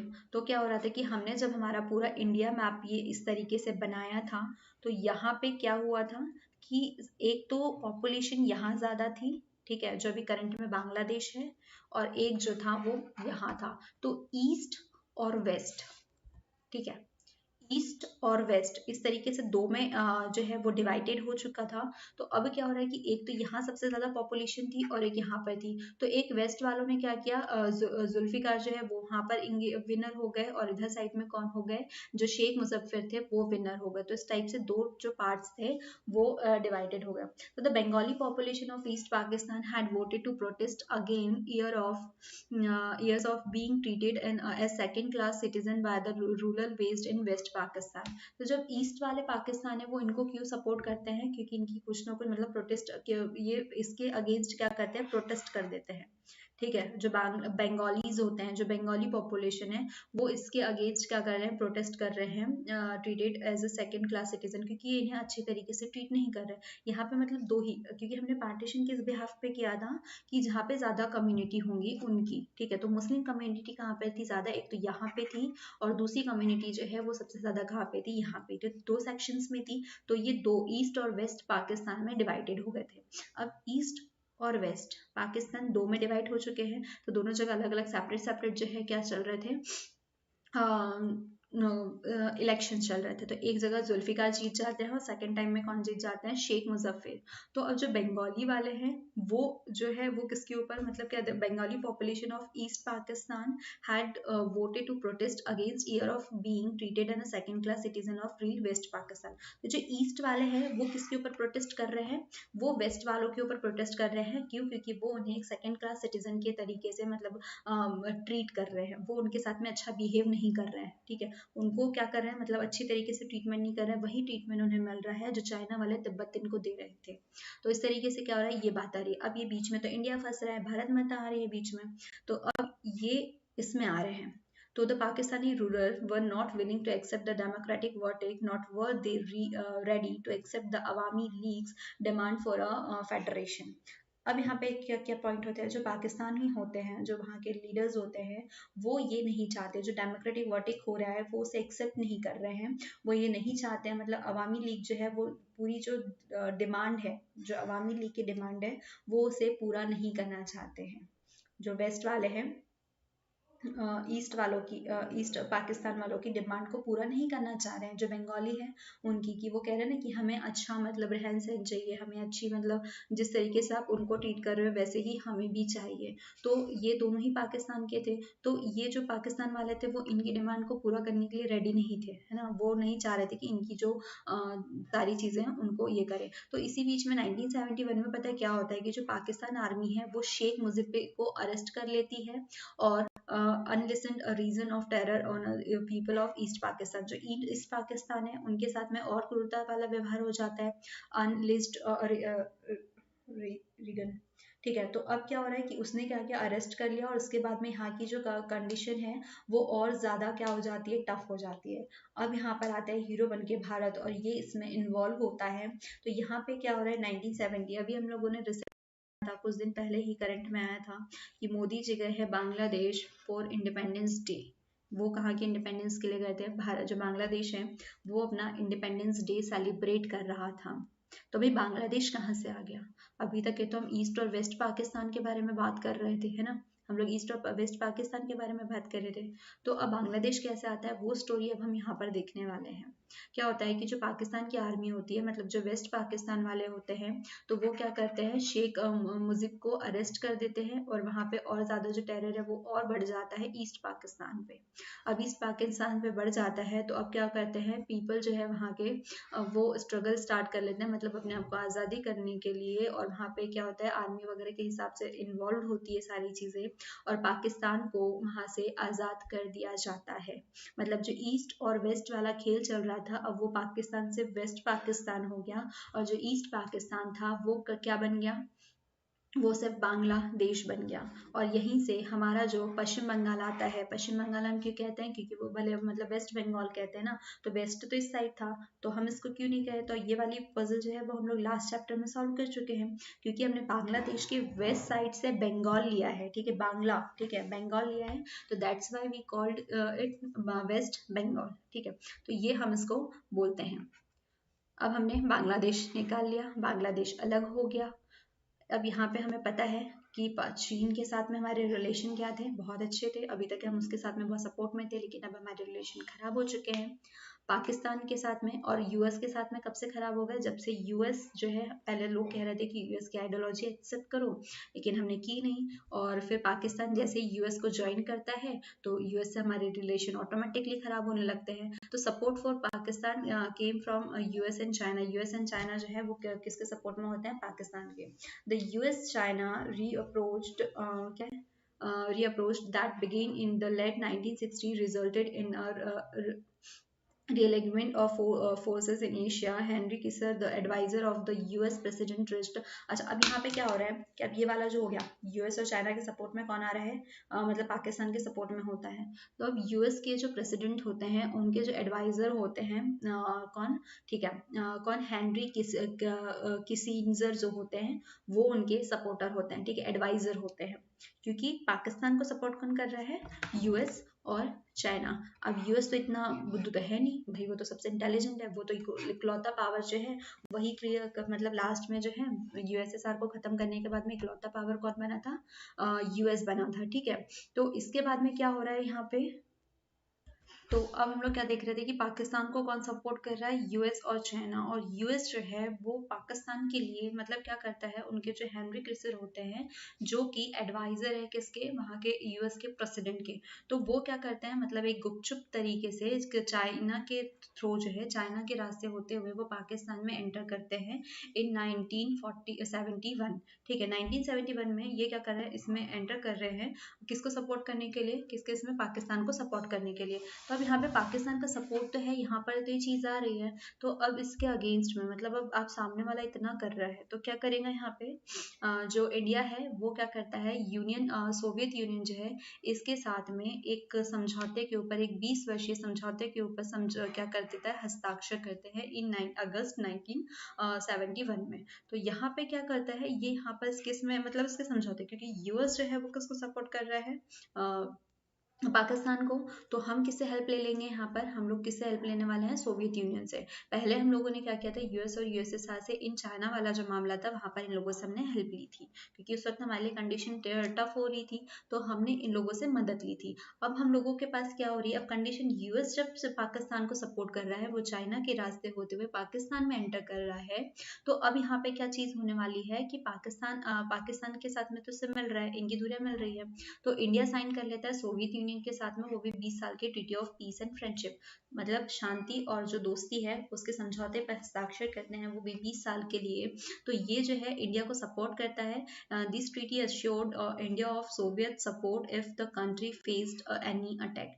अब कोई भी अटैक अगर इंडिया फेस कर रही है तो वहाँ पे सोवियत यूनियन जो है वो उसे फुली सपोर्ट करने वाला है। तो ऐसा जो एक असाइनमेंट साइन हुआ था, एक समझौता साइन हुआ था इन अगस्त 1971। तो अब ये साइन हो गया, तो अब क्या होता है, कुछ समय बाद में अब फाइनली एक ऐसा फेस क्लियर होता है, मतलब एक ऐसा मतलब एक वातावरण या एक एटमॉस्फेयर जो है, एक ऐसा टेंशन जो है वो क्रिएट होता है कि दोनों ही सेनाएं जो है वो आपस में भिड़ जाती है, ठीक है। तो अब फुल स्केल वार, मतलब एक बहुत बड़ी तरीके से एक जो वॉर है वो इंडिया और पाकिस्तान के बीच में होता है दिसंबर में, ठीक है। अब में हो रहा है। तो Pakistan aircraft attack Punjab and Rajasthan with the army moved on Jammu and Kashmir front 1971। अब क्या हो रहा है 1971 में पाकिस्तानी जो है वो अटैक कर रहे हैं, किस तरीके से, किस तरफ से। हाँ, अच्छा, ये वाली जो जीत है वो हमारे पाकिस्तान का जो मेन हो रहा था वहां से भी ज्यादा है। तो वो जो सेलिब्रेशन अभी हम लोगों ने बताया था ना, वो सेलिब्रेशन अब हमारे साथ में होने वाला है। कि बताया था ना कि सारी पब्लिक बहुत कॉन्फिडेंट हो गई थी, बहुत ज्यादा माहौल अच्छा खासा चल रहा था। तो वो माहौल यहाँ को लेकर के है, ठीक है। उस वक्त तो हम लोगों ने जैसे चीजें जो वो हैंडल हो ही गई थी। तो अब क्या हो रहा है कि पाकिस्तानी एयरक्राफ्ट किसके ऊपर अटैक कर रहे हैं, पंजाब राजस्थान के ऊपर अटैक कर रहे हैं। अब क्या कर रहा है इंडिया जो है, ये सारे मतलब इसकी एयरफोर्स, इसकी नेवी, इसकी आर्मी, जल थल वायु सेना जो भी है, जो एयरफोर्स के एयर वाली जो है, मतलब हमारे पास तीन आर्मीज होती है ना। एक तो एयर, मतलब सॉरी, सेनाएं होती है। एक तो एयरफोर्स, दूसरी नेवी जो कि वाटर मार्ग से निकलती है, जो पानी वाले मार्ग से होती है, और जो धरती पे रह के काम कर रही है वो होती है हमारी आर्मी, ठीक है। एयरफोर्स जो आसमान में। तो हमारी इंडिया की तीनों फोर्सेस जो है, एयरफोर्स, नेवी एंड आर्मी, ये तीनों जो है वो वेस्टर्न और ईस्टर्न फ्रंट से इनके ऊपर उतने ही इक्वली इसमें अमाउंट में अटैक करती है। पाकिस्तान ने अटैक किया पंजाब एयरक्राफ्ट से, उनने एयरक्राफ्ट से किया। तो हम तीनों तरीके से अटैक करने वाले हैं, ठीक है। हमने एयरफोर्स भी यूज की, हमने नेवी भी यूज की, हमने आर्मी भी यूज की, और हमने क्या किया, ईस्टर्न और वेस्टर्न जो फ्रंट है वहां से इनके ऊपर अटैक किए। तो अब क्या होता है 10 दिन के अंदर ही अंदर हमारी जो पाकिस्तान है, मतलब क्या होती है, जो हमारी इंडियन आर्मी है वो पाकिस्तान को कहाँ तक के लेकर के जाती है, ढाका, ठीक है। 3 side of and Pakistan army about 90,000 had surrender. अब क्या किया भाई, अब हाथ जोड़ के, मतलब हाथ पैर बांध के हम लोग भिड़ गए इनके पीछे। अब इंडियन आर्मी ने क्या किया, इनको ढाका तक के जो है वहां तक के भगाया भगाया। तो इसके बाद में 90,000 सैनिकों के साथ में 90,000 आर्मी जो कि पाकिस्तान की थी, इसके साथ में ये लोग सरेंडर कर देते हैं इंडिया के सामने, ठीक है। इंडिया के सामने इन लोगों ने सिलेंडर कर दिया। एक बहुत ज़्यादा फुल स्केल वॉर चला 1971 में, कारगिल युद्ध जो बोल रहे हैं ना, अभी हम उसको और डीपली इधर जा करके पढ़ने वाले हैं। तो इंडियन आर्मी क्या करती है, इनको ढाका तक के लेकर के जाती है, वही बांग्लादेश वाला ढाका। तो यहाँ तक के लेके जाती है, उसके साथ में 90,000 सैनिकों के साथ में पाकिस्तान जो है वो सरेंडर कर देती है, अपने हथियार डाल देती है। और यहाँ पे सबसे बड़ी हिस्टोरिकल जीत होती है किसकी, इंडिया की। मतलब ये सबसे बड़ी, इतनी बड़ी ये जीत होती है। और यही इसी के बाद में बता रहे कि ये जो विक्ट्री होती है, तो ये नेशनल जुबिलेशन, ये जो बात कर रहे थे ना हम लोग, most of people in India saw this as a moment of glory and a clear sign the of India's growing military powers, ठीक है। अब क्या हो रहा है, इतनी बड़ी जीत हुई है तो डेफिनेटली हर किसी के दिमाग में पड़ेगा ना कि हमारे मिलिट्री पावर बहुत ज्यादा है। क्योंकि हमने क्या किया, हमने तीनों पावर्स जो है, हमारे तीनों फोर्सेस हैं, उसके साथ में हमने उसके ऊपर अटैक किया है। हमने नेवी यूज की, हमने एयरफोर्स यूज किया, हमने उसके साथ में क्या किया, हमने आर्मी जो है, हमने तीनों की तीनों पावर जो है इसके अगेंस्ट में यूज कर लिए। तो हमारी जीत तो होनी थी। और इसी का, और उसके बाद में सबसे बड़ा क्या था कि हमने ना सिर्फ पाकिस्तान आर्मी को हराया था, उसके साथ में उसके 90,000 जो आर्मी मैन थे उन्हें हमने सरेंडर करने पे मजबूर किया। तो ये मतलब जो है, ये सबसे बड़ी हिस्टोरिकल जो थी ये मतलब विनिंग थी। क्योंकि उस वक्त मतलब 90,000, एक दो तो छोड़ो, हम 90,000 लोगों का सरेंडर करवा रहे हैं हमारे सामने, 90,000 लोग घुटने टेक रहे हैं। तो दैट मीन्स ये अपने आप में बहुत बड़ी बात थी। तो इस तरीके से पाकिस्तानी जो है वो क्या कर रहे हैं, मतलब जो वेस्ट वाले थे वो ईस्ट वाले एरिया से हट रहे हैं। तो क्या हो रहा है कि इस तरीके से जो इंडिया है, मतलब जो पाकिस्तान है, वहां पे वो फ्री हो जाती है। और वहां पे बनता है एक बांग्लादेश, एक कंट्री, जो कि अब हम पढ़ते आ रहे हैं। अब जो हमारा इंडिया जो मैप है, जो वर्ल्ड मैप है, वहां पे अब वो वेस्ट ईस्ट पाकिस्तान हट करके क्या हो गया, पाकिस्तान और बांग्लादेश। तो बांग्लादेश हो चुका है, वो एक फ्री कंट्री बन चुकी है ये वाली। तो इस तरीके से अभी जो हमारे मतलब मैप में जब बांग्लादेश शो होता है, तो वो ये बांग्लादेश शो होता है, जिसमें इंडियन आर्मी ने बहुत बड़ा रोल प्ले किया है।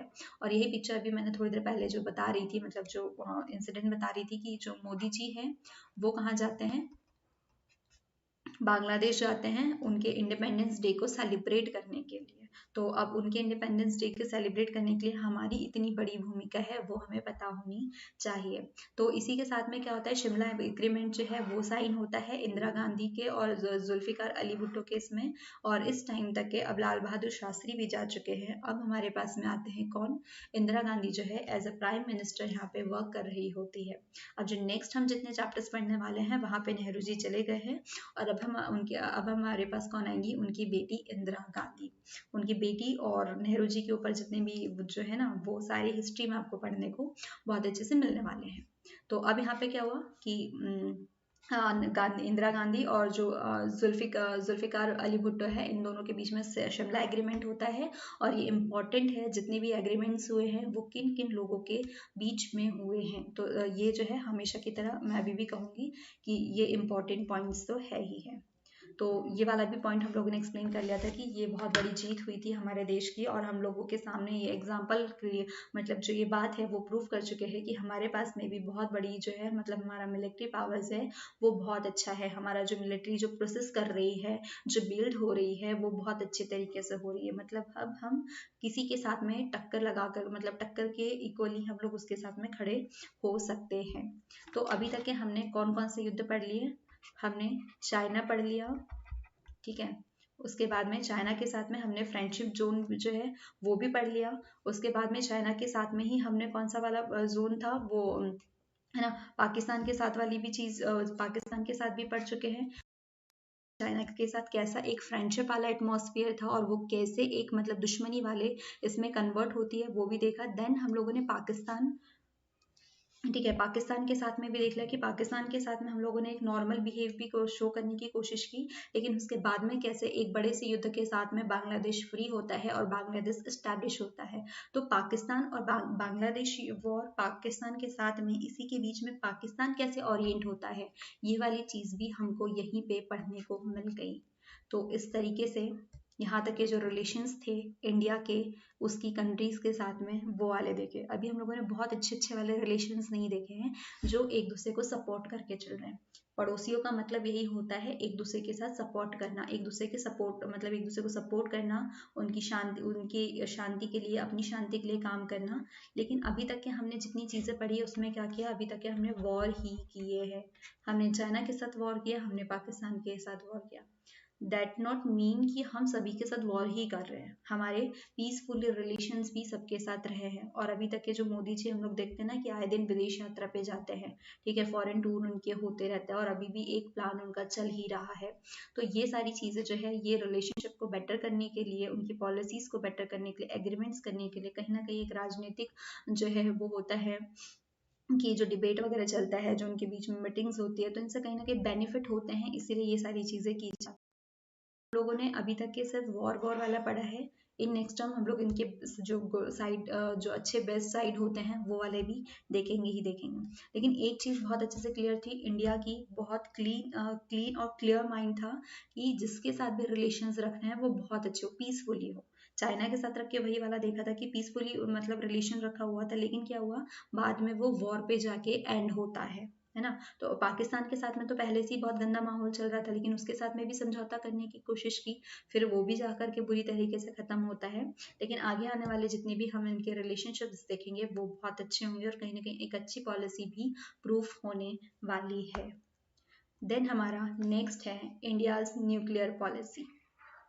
न्यूक्लियर पॉलिसी से कुछ याद आ रहा है कि हमारे जो दोनों पावर थे दोनों के पास में न्यूक्लियर था, यूएस और यूएसएसआर, और ये उसका सबसे बड़ा प्लस पॉइंट था, है ना, सबसे बड़ा प्लस पॉइंट था। हमारा जो न्यूक्लियर है तो वो काफी टाइम बाद आता है ना। जब चाइना है, चाइना भी अपना लॉन्च कर चुका होता है, उसके बाद में हमारे इसमें आता है। तो हमारे यहाँ पर जब न्यूक्लियर आता है तो वो किसके इसमें गाइडेंस में आता है, अंडर होमी जहांगीर बाबा, जो कि हमारे इसमें रोल रखते हैं। तो होमी जहांगीर भाभा के इसमें हम लोग हमारी जो एटॉमिक एनर्जी है वो पीसफुली जो पर्पस है, जो जो हमारा पर्पस रहता है वो हमारा क्या करते हैं, जनरेट करते हैं। हमारी एटॉमिक एनर्जी जो है वो हम लोग जनरेट करते हैं अंडर होमी जहांगीर बाबा के गाइडेंस में। और वो कब होता है, first nuclear explosion undertaken by India in 1974, ठीक है। 1974 में हमारा पहला परमाणु परीक्षण वो भी सफलतापूर्वक होता है। और यहाँ पे भी अलग से हमारा वही एम होता है, सिमिलरली वही एम होता है, पीसफुली पर्पस। शुरू से हमने, चाहे वो हमारा नॉन अलाइनमेंट साइन करना हो, बनाना हो, चाहे हमने क्या कहते तो वर्ल्ड वॉर्स वगैरह में पार्टिसिपेट करना हो, वहाँ पे भी हमारा एजेंडा क्लियर था, हमारा पर्पस क्लियर था कि हमें इसके ऊपर काम करना है। सॉरी, मैं कैमरा भूल जाती हूँ कि कहाँ पे जा रहा है। तो क्या हो रहा है कि हमारा पर्पस पहले ही क्लियर था कि हमें नॉन अलाइनमेंट पे साइन करना था, हमें वर्ल्ड वॉर में हेल्प करना था, हमें कोल्ड वॉर में जाना था। तो हर जगह हमारा जो पर्पस है वो क्लियर था। सिमिलरली जब हम हमारा रिलेशन पॉलिसी देख रहे थे, फॉरेन पॉलिसीज देख रहे थे, वहाँ पे भी क्लियर था कि हमें हमारे पड़ोसी देशों के साथ में एक साथ शांतिपूर्ण समझौता करके रखना है, एक अच्छा एटमॉस्फेयर बना के रखना है।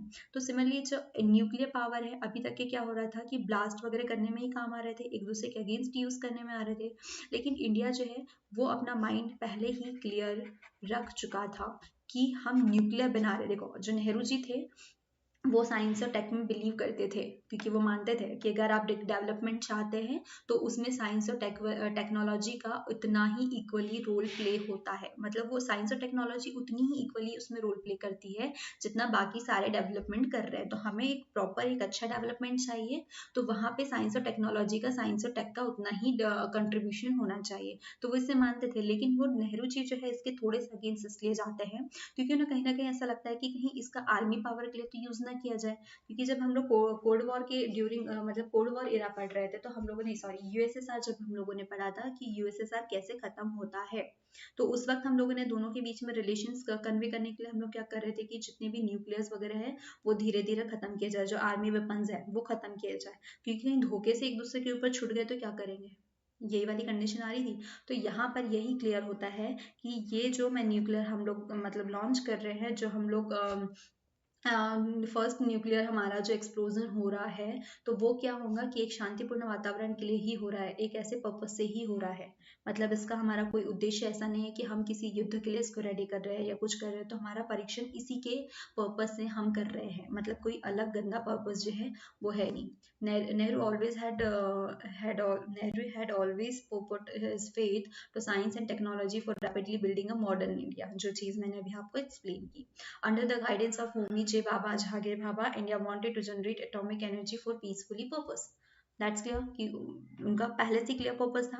और नेहरू जी इसी के लिए थोड़े से के अगेंस्ट थे, वो टेक्नोलॉजी के उतने तो फेवर में थे, लेकिन वो किसके अगेंस्ट में जा रहे थे, ये जो चीज़ हो रही थी ना कि मतलब न्यूक्लियर एनर्जीज वो करे, ये सारी चीज़ें, तो इनके अगेंस्ट में थोड़ा सा वो था। क्योंकि वो चाह रहे थे कि मतलब हर चीज़ों के मतलब नेहरू जी का पहले ही क्लियर है कि अगर कहीं नेहरू जी आ रहे हैं तो वहाँ पर पीसफुली ऐड जो है वो एज अ सरनेम उनके ऐड कर ले शुरू से। तो नेहरू जी का यही एजेंडा रहा है। The nuclear arsenal kept rising when the communist China conduct a nuclear test in October 1964। देखो, हम लोगों ने बताया था पहले कि 1964 में, मतलब पहले ही क्या कर रहा है इंडिया 71 में। देखो, इंडिया ने कब किया nuclear launch, first nuclear launch जो है उनका कब होता है 1960 सॉरी 4 में, 1974, sorry sorry sorry, first nuclear explosion कब होता है हमारा 1974, 64, क्यों मैं ऐसा गलत गलत बोल रही हूँ भाई, 1974 में।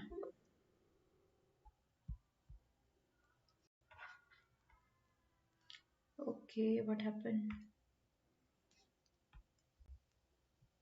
क्या हो रहा है ये,